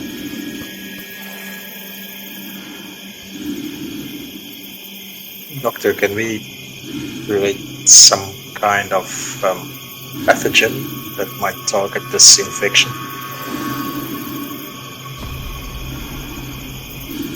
Let's wait for Gareth to type an answer. If he has one. I'm assuming he does. The anticipation. Sorry, types work. Nope, no idea. Possibly. We also need to see if we can cut off the source of the infection, or it will reinfect over time. So, pathogen is some kind of viral nature. We might not have to go to the source if it spreads.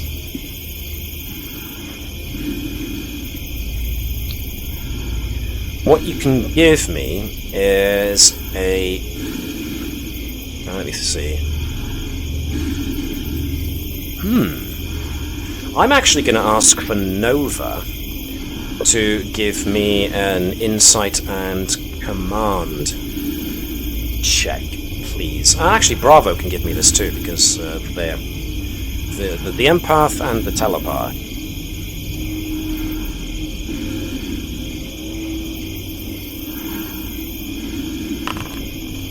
Nothing from Nova.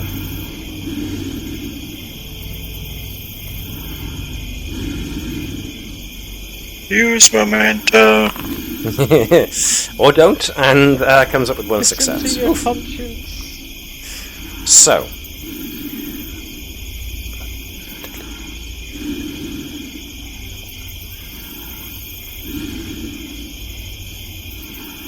The interesting thing here is that Bravo, with his telepathic sense, it's not detecting a mind as such, and it's not detecting the insatiable hunger, although that's still present. The curiosity is some ways, the sense of curiosity is some ways away. But the interesting thing that Bravo is feeling is that the plants in here, he's been kind of getting a sense of it elsewhere, but definitely in here, the plants, the rainbow-coloured plants, are very much giving off like a telepathic buzz. So it's nothing that suggests a mind, a thinking mind as such, but there's definite telepathic energy coming off of the plants, and the plants are registering as infected.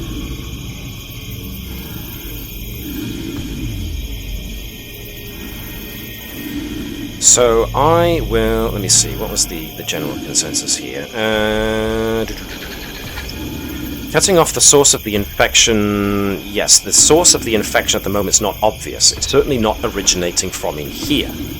It seems to have made its way here by some means or other.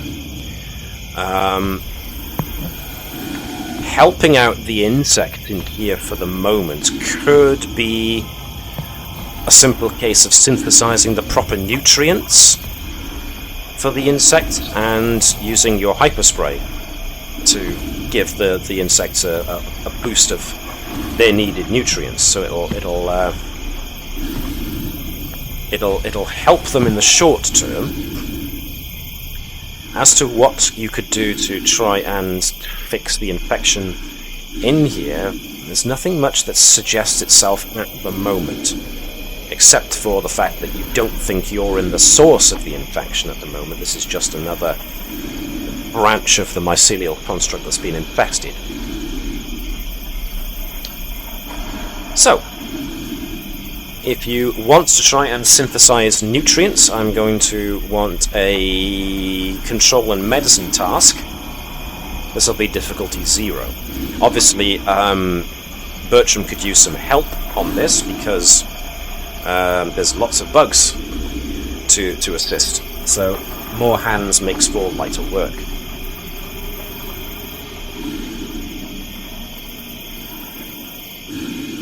So like I said, control and medicine, difficulty 0, so anybody who wants to help can help.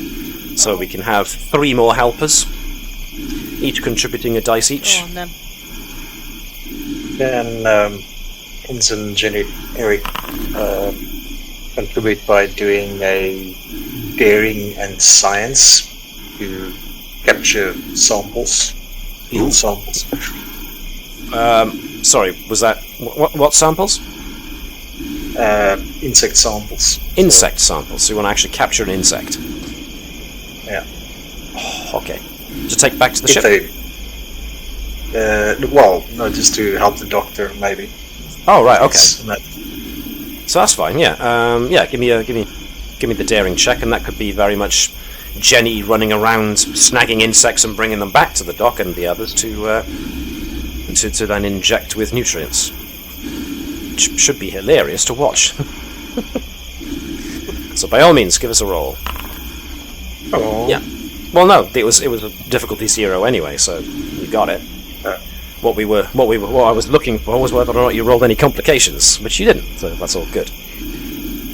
So yes, it's not quick work, but it's very much a case of folks either running around like Jenny was, like Ensign Eric was, to capturing them and bringing them back to the doctor to inject, or others were chasing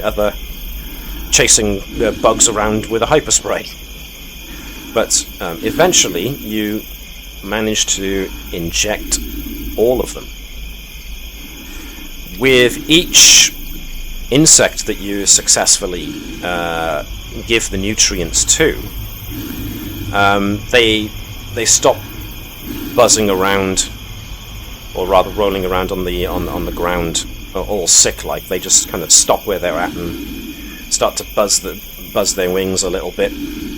And after a few minutes after receiving the nutrients, the whole cloud of insects as a whole takes to the air and leaves the bubble. They seem to be heading out of this bubble. So, what would you like to do now?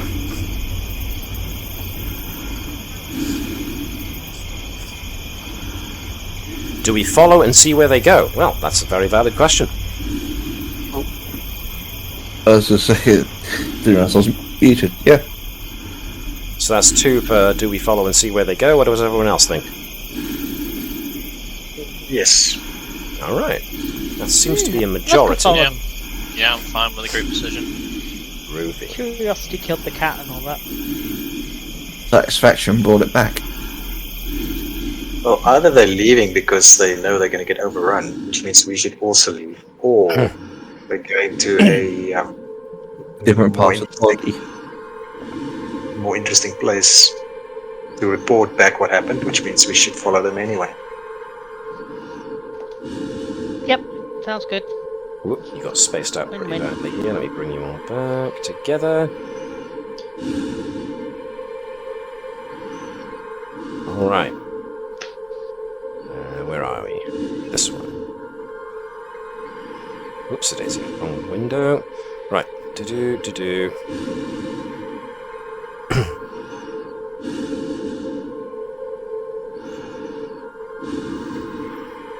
Right. So, as you start getting closer to this particular bubble, not just the telepath, actually no, the telepath and the empath start definitely feeling that sense of curiosity getting stronger, getting closer. And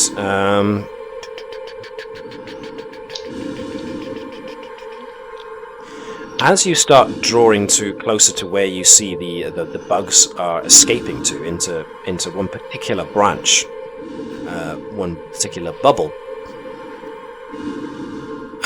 you come across a bubble made of a lush garden of mycelial life. Plants and insects fill the space, and silver glowing spores hover in the air. And half a dozen enormous life forms that resemble mushrooms tower overhead, nearly scraping the membrane that forms the ceiling of the bubble. And as you start drawing in closer, you hear, each of you hear a voice inside your head that speaks in your character's native language. And as you start to draw closer to them, you hear the voices say, "How can we be sure to trust these newcomers?" And another voice answers, "Their intentions do not appear to be aggressive." And finally another voice, "Their mobility could be quite helpful."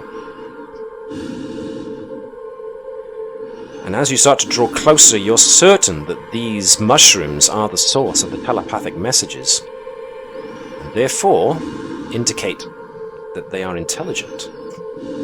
Now, the mushrooms themselves, find them, appear to be at the top of this crest over here. I'm going to ping, and hopefully you should get a directional arrow showing you where I am pinging to. One's in the top left. So there's a definite rise, almost like steps that you can climb up to get closer to them, should you wish. Ooh. Is this first contact? Ooh, very good. Yes, that's probably a good point. First contact. Now we are definitely in Prime Directive kind of territory. Found something intelligent. And as such, the two senior officers are the ones to definitely be put forward here.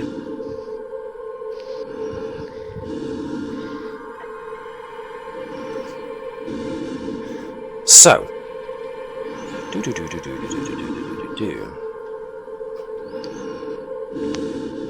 how do you want to do this? Well, we should be doing it the first protocol, right?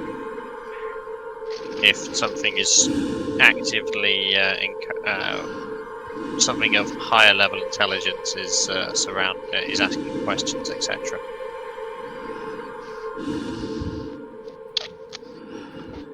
So, I'm not sure I correctly understood what you're getting at there. So, what's the? So engaging first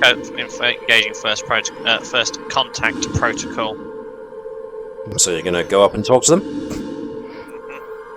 Alrighty. Would you like me to move you all as a cluster together up to where you're closer to the actual mushrooms? Or do you want to do it yourselves? You want to do it yourselves. Okay. Let's not take player agency away.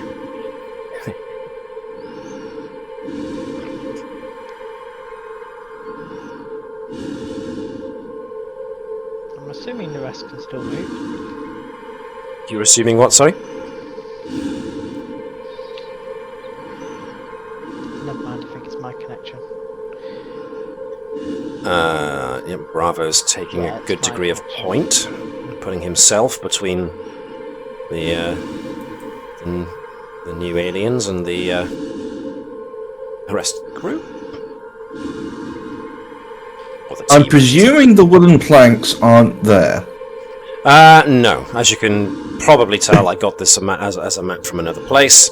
So just imagine I just just wanted to simple clarify. walkways to to get up. Because there's the whole of... Wait a minute. No, the planks are not there, but they are therefore suggestive of a route that you can take to get closer to the mushrooms. Like Bravo is like, look, do the quick sweep then. Signals the others. But yeah, signals the others that it looks safe so far. Yes, these mushrooms appear to be the sort of the curiosity that's been coming at Bravo and Nova in bursts since you got here.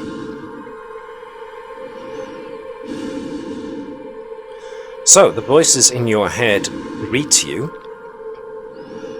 ask you where you came from.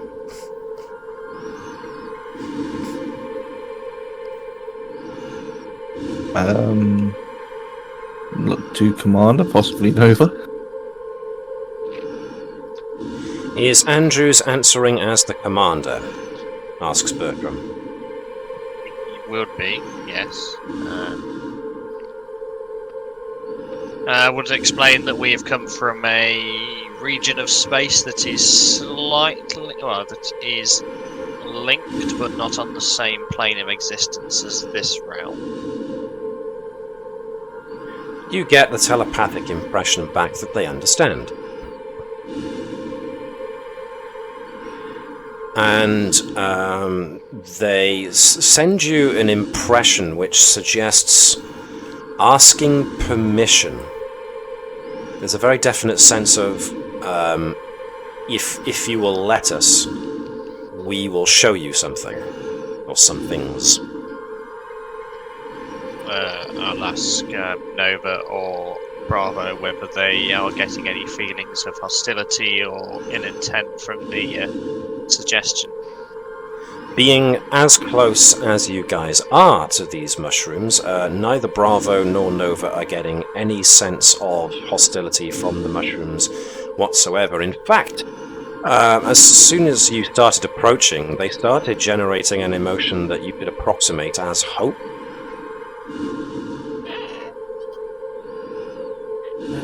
Seems not, Commander, but I'm happy to take the risk rather than risk a senior officer if you wish.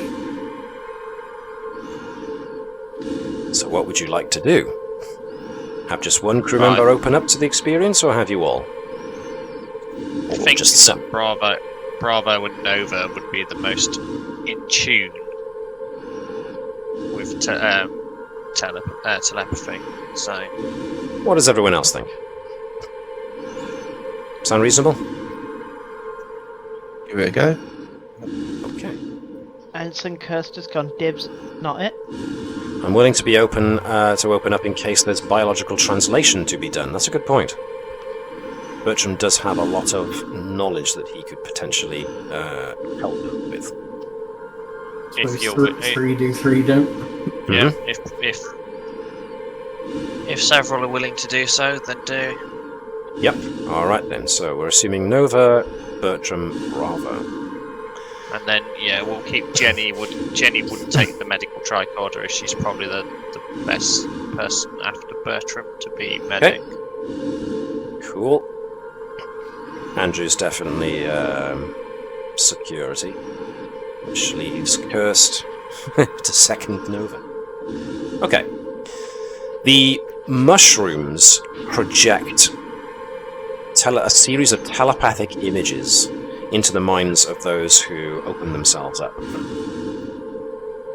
And the images are as follows. And you understand them intrinsically because they are presenting it in a fashion that reads the understanding from their point of view. So millennia ago, within the mycelial network, countless mycelial life forms joined together to form an enormous colony creature, each individual contributing something unique to the harmony of the whole.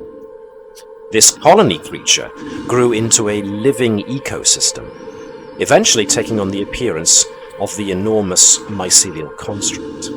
The colony creature developed its own consciousness, apart from the individuals, and longed to explore beyond the mycelial network.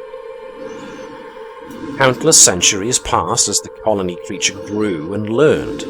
it developed a method of burrowing through the layers of subspace and eventually opened a rift into what you guys consider normal space-time, which allowed half of the construct to exist there and half to remain in the mycelial network. The massive amount of energy that was released by the subspace vortex gave off immense waves of dark matter, which seemed to attract some kind of spaceborne neural parasite that rapidly adapted to infest the colony creature. This neural virus spread to many of the colony creature's constituent parts, which caused ecosystems to fail and many bubble to become damaged beyond repair. The mushrooms project the feeling that as long as part of the colony creature remains in normal space-time, it cannot rid itself of the infestation. Some life forms that could flee back into the mycelial network on their own, and you gain a picture of a vast many life forms, but one of which does grab your mental attention, which is what the image you've seen of the tardigrades. Many of these creatures that were able to left the colony creature behind in order to escape the infection. But many of the organisms that remain are in great pain due to the parasite. And eventually this flood of images lessens and fades away. So, you now know that you won't find any tardigrades here within the mycelial construct, but there is an invasive life form from your own layer of subspace that has infested this whole colony creature, and the mushrooms appear to be asking for help in ridding the colony of this infection.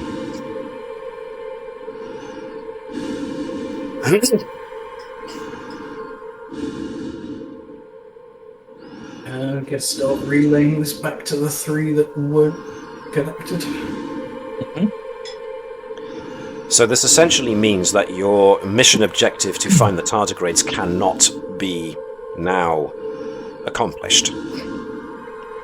But you can, if you wish to, add a new mission objective to try and help cure the mycelial construct.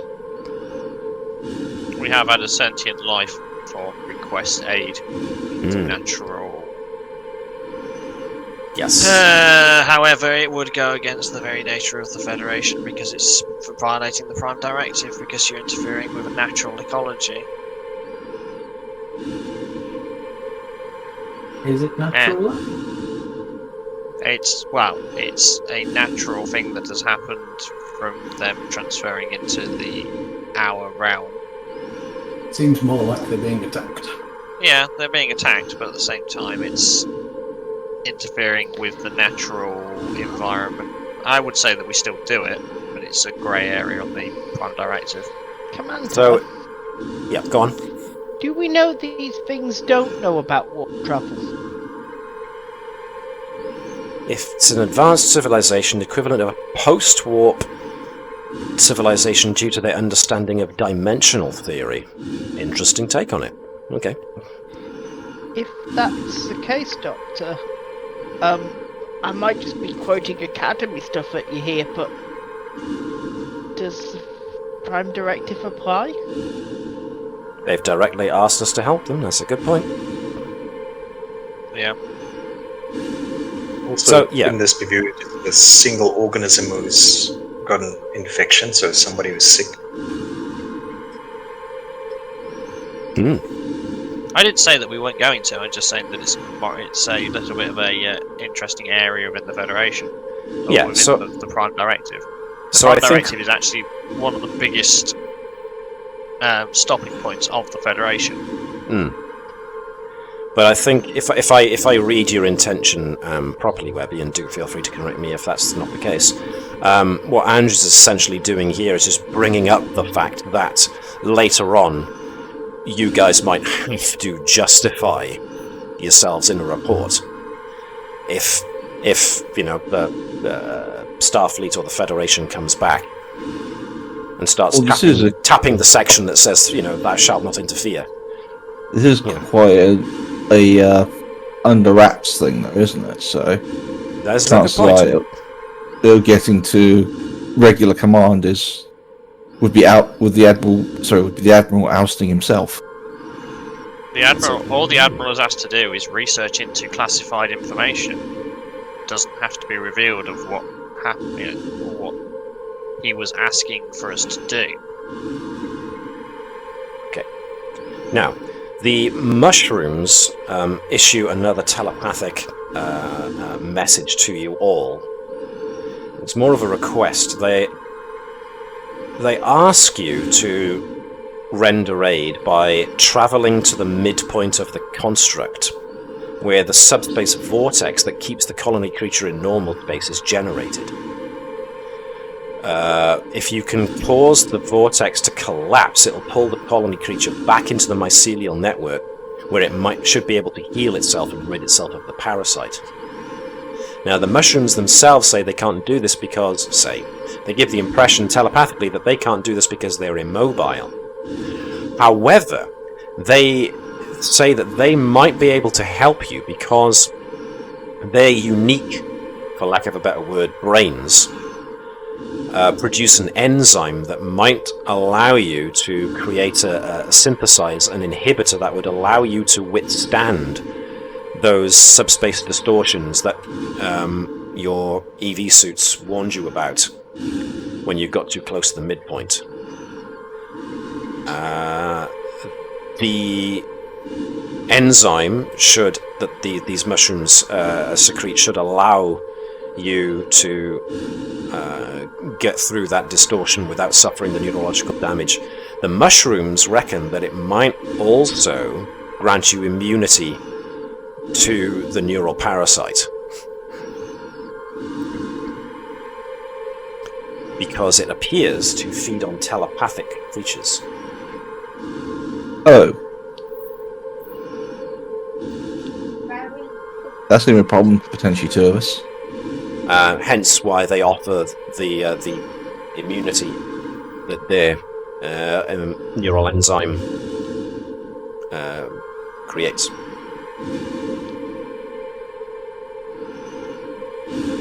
So, a reason plus medicine at difficulty 0 should allow anybody who wants to take it to see how easily the enzyme is able to be synthesized.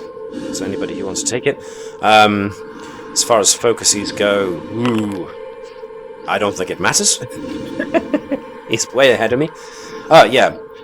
Bertram, scanning the mushrooms, finds the enzyme that they're talking about and reckons, you could easily replicate it using your what you've got on you, and injecting everybody should give you a temporary but fairly long-lasting boost to be able to get to the center of the mycelial construct.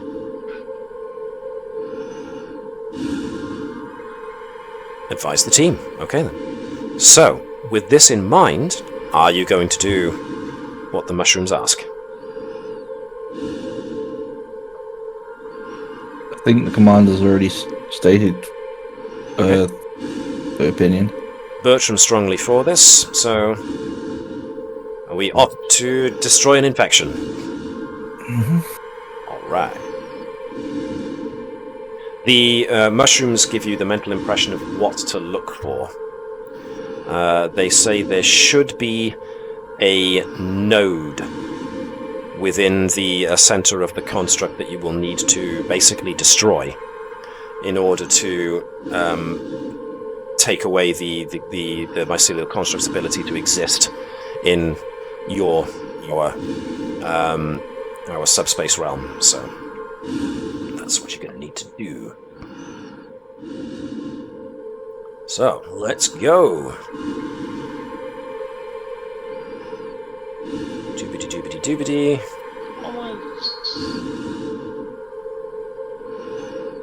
Alright. Network midpoints.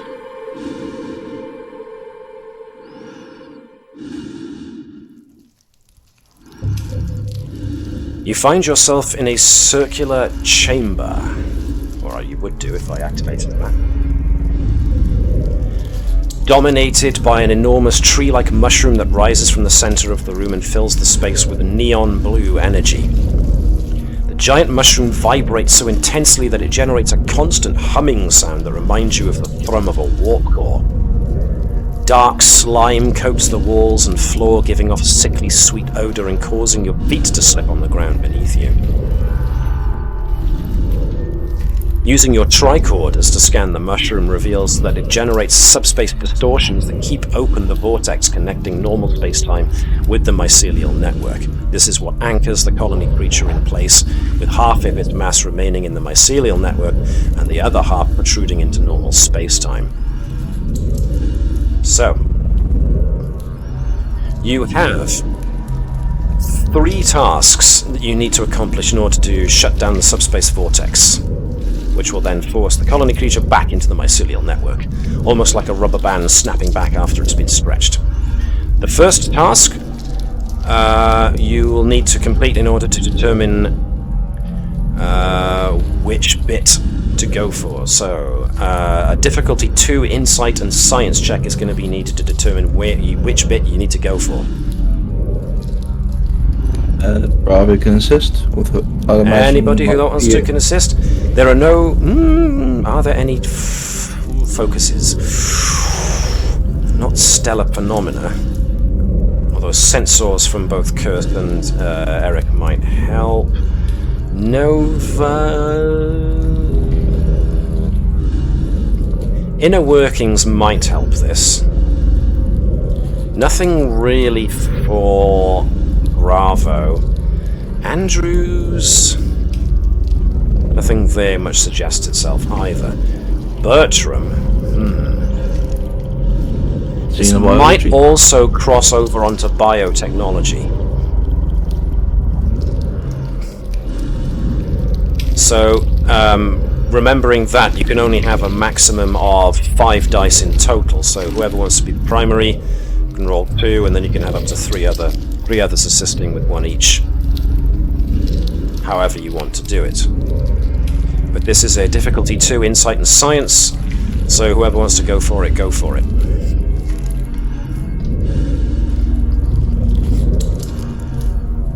Anyone have a score better than 14? No, so I see. No. Best I've got is 11, so it'd be for an assist. 13. What was it? Daring and science. Insight and science. No, 13. Go for So- it. And an Eric will assist. Yep. Okay. I'd say people assist. Bravo, I think he's got a lower score, so he won't assist. Okay, that's fine. So we got 3 successes so far, so you've got one over and over what you needed. You got another one over what you needed, so that's nice, very good. Definitely helping. So, you determine that the tissues that generate the subspace distortion reside inside the cap of the mushroom. So next we need a difficulty 2 reason and engineering task. So this is where Nova could come in very nicely. So anybody who wants to assist, again the science guys, or anybody that's got a little bit of engineering. And so Eric. So is it, what was it again, sorry? So if Jenny wants to come in, reason and engineering. Reason. Oh, hell no. Okay. Bravo's not high on the reason scale. Nobody has any focuses that can really apply here much. So, whoa, mama! Nova's all over this. With Jenny, Eric also assisting very nicely. Has Is anybody else getting in on this one, or is that enough? Nova needs no focus, exactly. Alright then. Is the unfocused. The best method you can come up with to counteract what's going on is you need to design a transgenic agent that will neutralize the tissues that you're particularly interested in along the cap. So finally, we need a control plus medicine task of difficulty 2 to actually deliver the transgenic agent to the correct tissue in order to do what needs to be done. So this once again suggests a Bertram, but this can be open to whoever wants to assist. This is delivering... Yeah, this is going to be anything that does biology or anything like that that's as a focus, because you're basically delivering a synthetic compound into a very specific part of an organism. So whoever wants to go for it. Yeah, you've definitely got this, dog. Difficulty 2, control and medicine.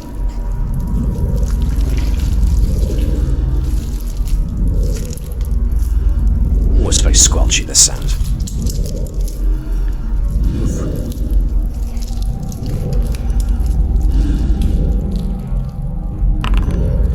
3 successes. 1 over and above what we needed. Well done. So that means that Bertram will walk up to the have to walk up to the mushroom and inject the transgenic agent into the very specific portion of the mushroom. So let's put Bertram by there. Is everybody else just standing back here, or are they gonna back him up? I think Bravo would be more on alert mode just to see if anything happens. Okay. Jenny's going in. Alright, so half are over and the other half at the back, unless anybody else wants to go in. Alright. The moment that Bertram injects the compound into the mushroom, a sudden... how can I best put this? Tremor? Shift? That's when a lot of shapes start emerging out of the various pools of slime that are covering the place. 20. So how many are there supposed to be? 1, 2, 3, 4, 5, 6. Whoa. So, yes. A mass of creatures begins squirming and squelching their way out of the various pools. I remember that picture.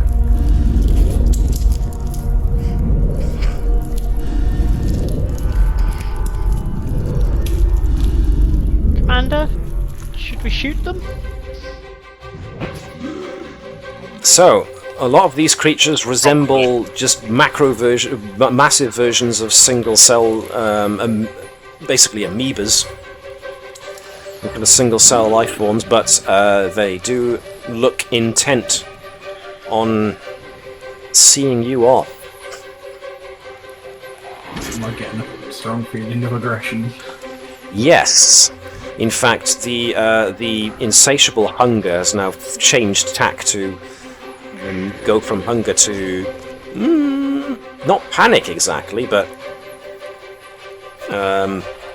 and anger is close. Rage? But you get the general idea that I'm going for is that it's launching to defend itself. Looks like we're the white blood cell. Yeah. Sorry, Webby, you going to say? Desperation. Now, these amoeba-like life forms do have threads of this sickly, reddish, horrible kind of threads running through them, which suggests that they are themselves infected. Urging the infected flesh. Oh. So, yes, you have injected the compound into the mushroom. Now you need to basically blow a hole through the amoebas to allow Bertram, Nova, and Eric to get free, because the whole mycelial construct is now starting to rumble. As the transgenic agent goes through the giant mushroom, the construct will start descending back down into the mycelial dimension, for lack of a better word. So, initiative usually goes with one of your characters first, followed by one of theirs, unless Andrews wants to activate her ability to, what is it, quick to action and follow my lead? Or some such. Quick to action. Which allows you to forego the costs of holding the initiative, wasn't it? Retaining the initiative? Yeah. Cool. Yeah, quick to action. So that means that all the crew get to act first. You do have an exit, which was somewhere around this point. You can use to get out of the mycelial construct as it's descending. So, it's a rumble in the mycelial, looks like indeed. So whoever wants to go first, maybe someone from jungle. Maybe somebody from the lot who are currently caught between the amoebas and the way out. So I don't know. Jenny Eric is happy to go first. Okay, you volunteered yourself, so go for it. So yeah. Jenny going as far around and as fast as possible. And like I said, the opening that you came through in the mycelial trunk is back this way, so... is Jenny firing her mini phaser at one of these things as she goes, or is she just making a run for it? I think maybe she'll do a scan. Alright. As she goes past. Science on the move, I like it. So, control and medicine. Sensors, Difficulty 0. Focus. Sensors as focus, yeah. Difficulty 0 for this. One success, cool. The scan she takes definitely suggests that these amoebas are all infected with this neural parasite, and are therefore acting almost like a defense mechanism against what you're trying to do, which is rid the parasite of its food source. At the same time, Ensign Eric's tricorder is registering that as the transgenic agent is breaking down the node mushroom, the mycelial construct's ability to maintain itself in your material reality is breaking down. It's starting to withdraw. You've got a very short amount of time to try and make it out of the mycelial construct. Now, due to the subspace distortions being given off, you can't yet be beamed out. You need to get clear of the distortions first before you can get beamed to safety. So it's going to be a race. So, with that in mind, Nova or Bertram want to go next? Bertram can. Bertram can, okay, so whatever Bertram wants to do, better do it. Because I'm assuming Ensign Eric relayed that information to everybody, that you've got very little time remaining. So, is Bertram going to be taking a pot shot at one of these amoebas, or just going to make a run for it? I forget that you can't answer me immediately. Want to scan on the go. So, yeah, Bertram gets a similar thing to Ensign Eric. As the parasite integrates from our space, apparently yes. So chances are that the parasite won't be able to exist very easily in the mycelial network, in the mycelial realm.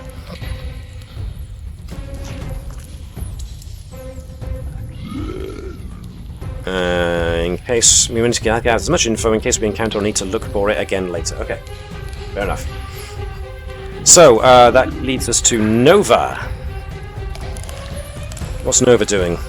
Is she just making a break for it, or is she gonna run and shoot? Or run Run and drop kick. Yeah, I think she's going to run and Nova, so it's sort of like run up Punt to kick this that one, one. try and leapfrog over it, but kick off, so it's like a dive away. Okay, so just give me daring and security. I'm going to make this difficulty 3 because you're going to do 2. You're going to keep moving whilst you do it. Feel free to spend momentum if you think you need to. You can grab, I'd say, enough for 2 dice if you want. We haven't been spending it. Alright, sounds good to me.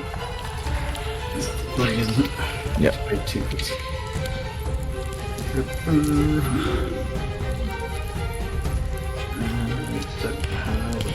Yes, I do. Galactic right. What the hell, focus? Go.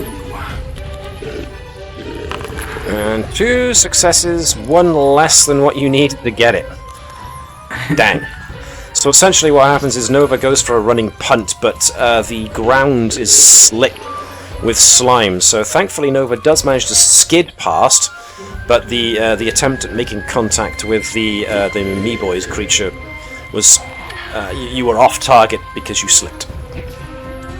It'll put you slightly behind the others when they make their escape, unless Bravo or Andrews or Cursed want to shoot at some of these parasites, some of these amoebas. Bravo will be running start. taking up a rear guard, so once everyone's clear, he'll focus on getting out after that.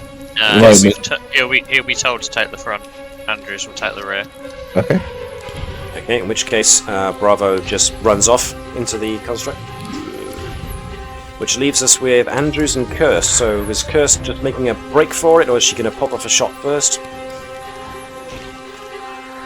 What do you think? Who's Cursed? Is that Navis?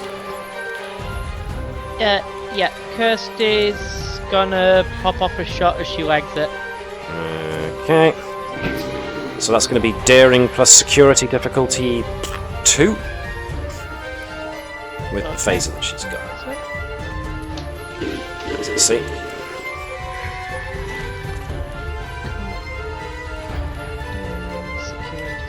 Don't know why you're targeting yourself, but okay. Because I clicked the wrong button. That's fine. 3 successes is a hit. You can add the 1 extra success to do extra damage if you wish. Wrong sound effect. You're using one of the older versions of the phases. There we go. So roll damage. 2 effects, 2 successes.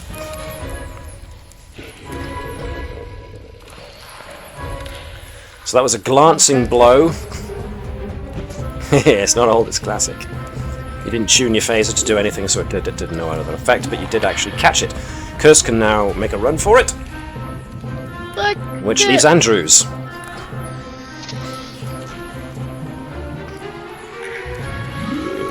Yeah, Andrews. taking the rear flank. Okay, so to push Nova forwards and then take a shot. Yep. The one that's nearest to us. Now, you've already moved, so you can't tune your phaser to do wideband. So, unless you want to spend momentum to give yourself an extra quick action, fast action. Nah, I'm fine. Nope. Okay. You need to roll daring plus security, difficulty 2. Daring isn't in control for a weapon, because daring is hand to hand. Oh yeah, good point, thank you, control. I thought that sounded wrong. 2 successes means you get on the bean, so that one takes 4. That was a definite hit. Okay, so some of you guys have got a head start already. The guys behind are going to have a bit harder of a time catching up. So right now, the ambience needs to change a little bit, as we are now making a fast exit as quick as we can go. Luckily for you, the amoebas, being simple creatures, just squelch along very slowly, so Andrews and Nova are able to outpace the amoebas really, really quickly, but because you hung back a bit, you are slightly behind the others as they are racing forwards. Now, the weird gravity as well is going to make forward progress a little wonky, so I am going to need everyone individually to give me fitness and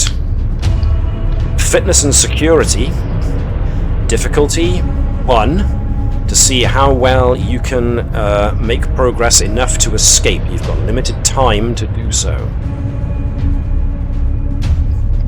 Yes, Andrews can use running enthusiast. Nova doesn't really have anything for just legging it. So that's 3 successes, 2 successes, 2 successes, 2 successes, 2, 2, 2. Wow! So all that 0G training and fitness regimens that Andrews puts everybody through is really paying off here, as Nova doesn't manage to make up the distance between herself and the others, and as such, Andrews is still as far back because she's determined to take the rear guard. However, Andrews is able to use her extra success to push Nova forward somewhat. You're starting to get crackling comms, which suggests that you're starting to come back within range, but the mycelial construct is still descending down into the breach, and looking back, you can actually see the wave of subspace distortion is rolling up behind you. Can I contact the ship and request a beam out as soon as they get a lock? You can try, but your comms are a bit spotty. At the moment... Sorry? I said Lechude's a genius. Lechude is a genius. But he might want to spend momentum on his check. Which is a good point. I probably need to bring Lechude into this scene briefly, just so that you can more easily access his character sheet, so you can get at his check, whoever wants to do it. So Lechude is with you in spirit. You're going to need one more fitness and security check to see if you can get to the safe zone in order to request a beam out before the mycelial construct descends too far into the abyss. This one is difficulty 1 rather than 2, so I think it was 2 last time. It may have been 1. So it's still 1. Bravo makes it. Bertram makes it.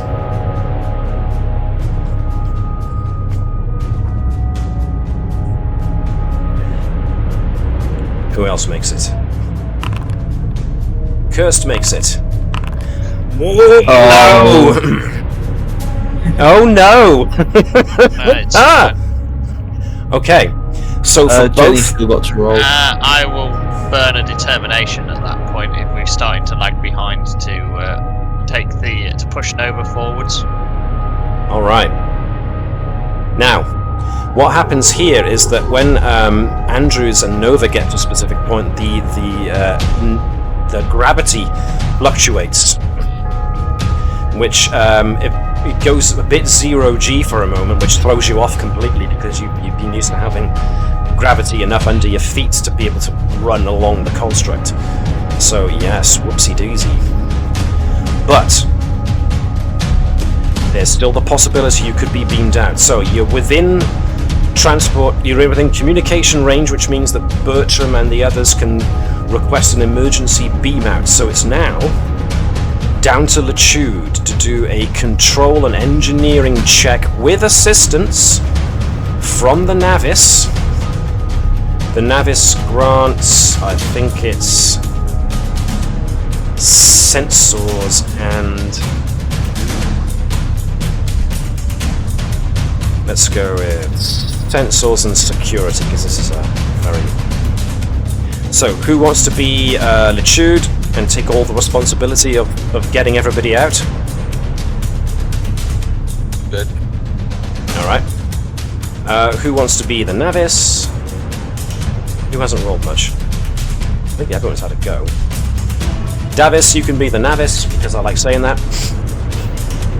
Davis the Navis. Davis the Navis. I'm going to add additional threat to make the complication range for this 19 or 20. I would heartily recommend that the Lechude spend all 3 of those momentum to add an extra 2 dice. Okay. Sounds good. So Lechude rolls what's, control and engineering. what was the Navis? Sorry, yep. What did I say? Computers and engineering, is it? No, it was sensors and security to try and do an emergency beam out. Okay. This is going to be difficulty 3 because Andrews and Nova are still in an area of distortion. As I say, Only I one spent my determination to push Nova forwards. Mm-hmm. So this is all on Latude, rolling 5 dice. With his focus applying, he has no determination to spend. So, Is anybody assisting Latude? if he spends all 3 momentum points to gain 5 dice, to gain 4 dice, pardon me, he can't have anybody assist. It's all down to him. And there's nothing much the other guys can do to assist, because you're all just running. You're all just running out as fast as No, I you was can. actually saying Vibers is on the ship. Yeah. That's a good point. If Vibers wants to contribute something. And the reason I was thinking about Vibers coming in on 1 is he can come in on a 1 dice, pulling in the Starcross. Alright then, do it. So that's 1 on a There's a bit less momentum. control and engineering with 1 less momentum coming in, but I can count my focus twice. Mm-hmm. So focus duration twice. How do you do that, Shaun? Just do it normally, and Manually. yeah, it just means that yeah. Ignore that. Ignore that because you rolled 2. Ignore Yeah. that one. That's the one. All right, so 1 success. What did the Navis roll? Nothing. So the rest is now on Litude to get the next 2 successes. Pension. Cut it with a knife. Who's on the Latude roll? I think it's Alex. Oh God. Okay. Alex What was volunteered. it again? So it's all on you. Control Control engineering. Okay. With focus. Focus.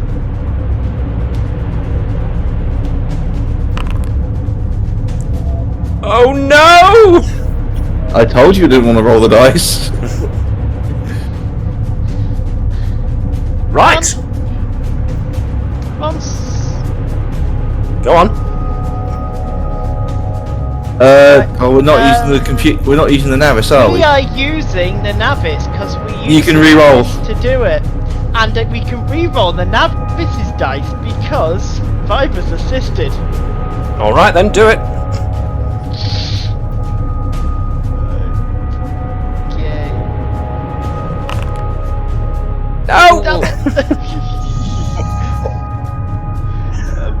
So, Andrew's career has ended.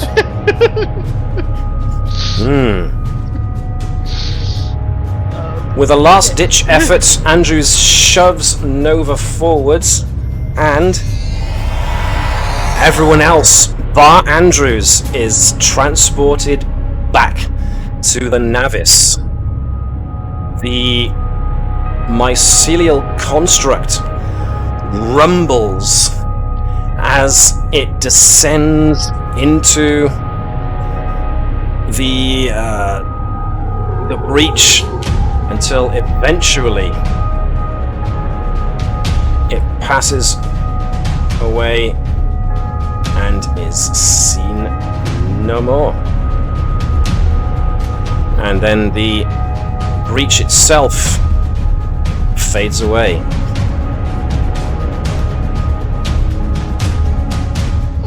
Okay, I think it's now more an academic issue that we need to get in the network. I told you didn't want to roll the dice. So, right, yes. We end tonight's episode with the fact that you've managed to successfully cure the mycelial construct of its affliction, of the neural parasite, and have, as such, closed the subspace breach that the construct caused in bridging the gap between your subspace layer and its. But Andrews was not transported back, and therefore you have to assume that Andrews is trapped in the mycelial network. How are we going to get Andrews back? Well, that's going to have to be the subject of the next episode, I think. Wow. Hum. Because Captain Ducasse is certainly not leaving Andrews behind. And I don't imagine the rest of the crew are keen to leave Andrews behind either. So yes, wow. Gonna have to have a good old think on this one, aren't we? So yes, there's a triumphant moment as the away team are beamed back, but then as everybody on the transporter pad looks around, they notice that there's one missing, and Latude is furiously there trying to grab Andrews' pattern, but then he just looks up solemnly at the group of the away team who were there and just shakes his head, unable to say a word. And the news is, of course, delivered to the captain and the rest of the bridge crew, and they are all equally stunned into silence as they just watch the mycelial construct withdraw back into its own realm, and the aperture just snap itself shut. And as a very... I'd like to point out this is the second interdimensional portal that has now stolen part of our crew. Yes! Yep. No, there's eventually you lose more and more until they're all waiting on the other side. Yes! So this next episode will now become something entirely different. So, yeah. Unless there's anything anybody wants to bring up right now. I'd like to see if we're getting any echoes from the recording and the connections we've got to Andrews' implants. It's gone Oh great, no, that's but I gone. just want to see if we're getting any echoes. That's a good point, actually. It's something to consider. Definitely. And that's a really good point. I think that could be the first avenue of investigation. So that will be interesting. Yeah. Keval is staring at the view screen, half expecting Andrews to come riding through a rift on the back of the tardigrade. Well, we'll have to find out next. Cowboy hat and lasso, yeah. All right. So, before I close out tonight's episode, I suppose what I'm going to do now is, obviously there existed the chance that not everybody would get out of this. So, this is what You really didn't expect us to fluff the rolls, did you? Well, there's always a chance when it comes to this sort of thing. So, maybe I had more faith in you that you would all get through this. But there's always the room for something else to happen, of course. So, before we end the stream and before we end the episode, I would just like an idea then from folks as to what the first avenues of investigation or attempts they're going to make. Now, Davis has just brought up, try and see if there's any still any communication coming in from either Andrews' implants or something, anything else. You do know that there are there's air, there's gravity, so it's not like by going to another it's not like that going to another plane of existence is going to be immediately fatal for Andrews. You know there's means of sustaining life inside the construct itself, so there's every possibility that she's alive. You know this, so how are you going to go about trying to get her back now is the question. For the unethical idea, I think Gareth is onto something. I'm pretty sure if I was going to meta this, I'm pretty sure there's some way someone's blown a hole through dimensions. Ooh. And this is a potential known weak point. Well, there's a reason why anything above warp 6 is banned. I did say it's the unethical idea. I just looked at that and went, actually, that could work. So, as a starting point for myself for next episode, is that what you're going to be looking into first? Is how to use what you've got to create another fissure to open up? Maybe using quantum torpedoes to blow open a hole in the skin, which is. I'd probably say the captain would be very against that. The captain would be more about getting Missilitude to work out what the hell the Discovery and the... Oh god, I can't remember the other one. Yeah, I don't either, off the top of my head. So that's fine. Basically, this would have been as an Edwards idea. Yeah, and the captain would say no, definitely, to that. You're not ripping a hole. Do you know how hard it is to repair tears in space? There is that. There's a reason why the Federation panicked on it. So yeah, the captain would be more about getting Missilitudes to see how much further he translated, and then probably look at what else can be found from the Starfleet archive, and see if there was anyone involved around that time that's still alive.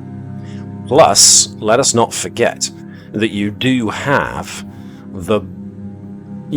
most of the blueprints of how these displacement activated spore hub drive worked. The captain would probably actually allow Hello to have be connected more into theorizing on that. Ooh, alrighty then. Yes. What did Gareth say? If it isn't the first set, but Bertram could study the readings from the middle chamber and the giant mushroom to see if we can get the equivalent of a warp core signature to trace the colony creature once you get into the mycelial network. Interesting. I like that. We've got samples. Did someone get samples of the? Yes, they did. Similar spores. So you've got that's a good point. You've got spores that could be used to create the bridging method. You would just need to reconfigure the ship to be able to actually travel into the mycelial network. It won't be a quick job because there are definite heavy modifications that would need to be made to the ship to get it to work. Would also need to have the scanners attuned to follow this particular trail while it's in there. So it comes down to the question of being a quick and dirty something, or something that will take time, and you rely on the fact that Andrews is resourceful, determined, a survivalist, and will herself probably be working on a way of A, surviving, and then B, working out a way of getting out of the mycelial network herself. There's plenty of potential edible mushrooms. Yeah. I mean, there are, Andrews already has a store of different biomes to go, so this is all very interesting. So, then diplomacy with the mushrooms. Yes, you've already made contact with a creature. So, can I ask the crew then, as you're all assembled here now? I mean, we're short John, which is a shame, but your first gut instinct, what is the first thing that you guys are going to try? Are you going to try and build your own spore hub drive to access the network? Or are you going to try and use something else to just tear open a hole in... try and open up a hole in subspace first to try and get a... Maybe just reach in and try and find it. Instinct would be Hello and try and access its data logs for... Using Hello would give you a leg up on creating the spore I would drive. say, from the captain's perspective, how we've portrayed the captain is that the captain would not want to deliberately tear a hole into reality. Now, there would have been a pause where she considered it for all of a second because it's Andrews. But So it would be that I would personally say is that there is a potential to try and use what resources available to build a potential spore drive. Right. It would be a one-shot, very dirty, probably the secondary warp core. Yeah, well, yeah, okay. And we know it's possible because it's been done once. Yes. We know the mycelial network exists. We've seen it with this thing. So we know whatever was classified is possible and potentially doable. I think the first step from my side is Nova, I'd like you to introduce Hello to Latude. Now, this is Starfleet's secure record database. I'm going on break. We think it's in this section. Don't go near it. Right, now, I'm off duty. Let's go grab a pint. We combine So this the is two like, and oh we dear. get that hello. So this is like, oh dear, I just happened to have left that pad full of information there for anybody to look at. Wink, wink.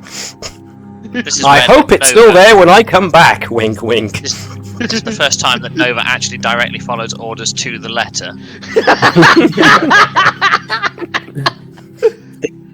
Something else we would have to look at is Oh, because it seems the tardigrades are the only things known to be able to navigate the network, so we won't have any navigation. But we do have, hopefully, the signature of that colony ship. So we would only be able to target that colony ship when traveling through the network. Getting out is going to be the tricky bit, but getting in, Yes. I think, if we work out a navigation system to target that ship, we'll be okay. Right. Okay then. I'm liking the sound of this, and I'll start putting that together for next week.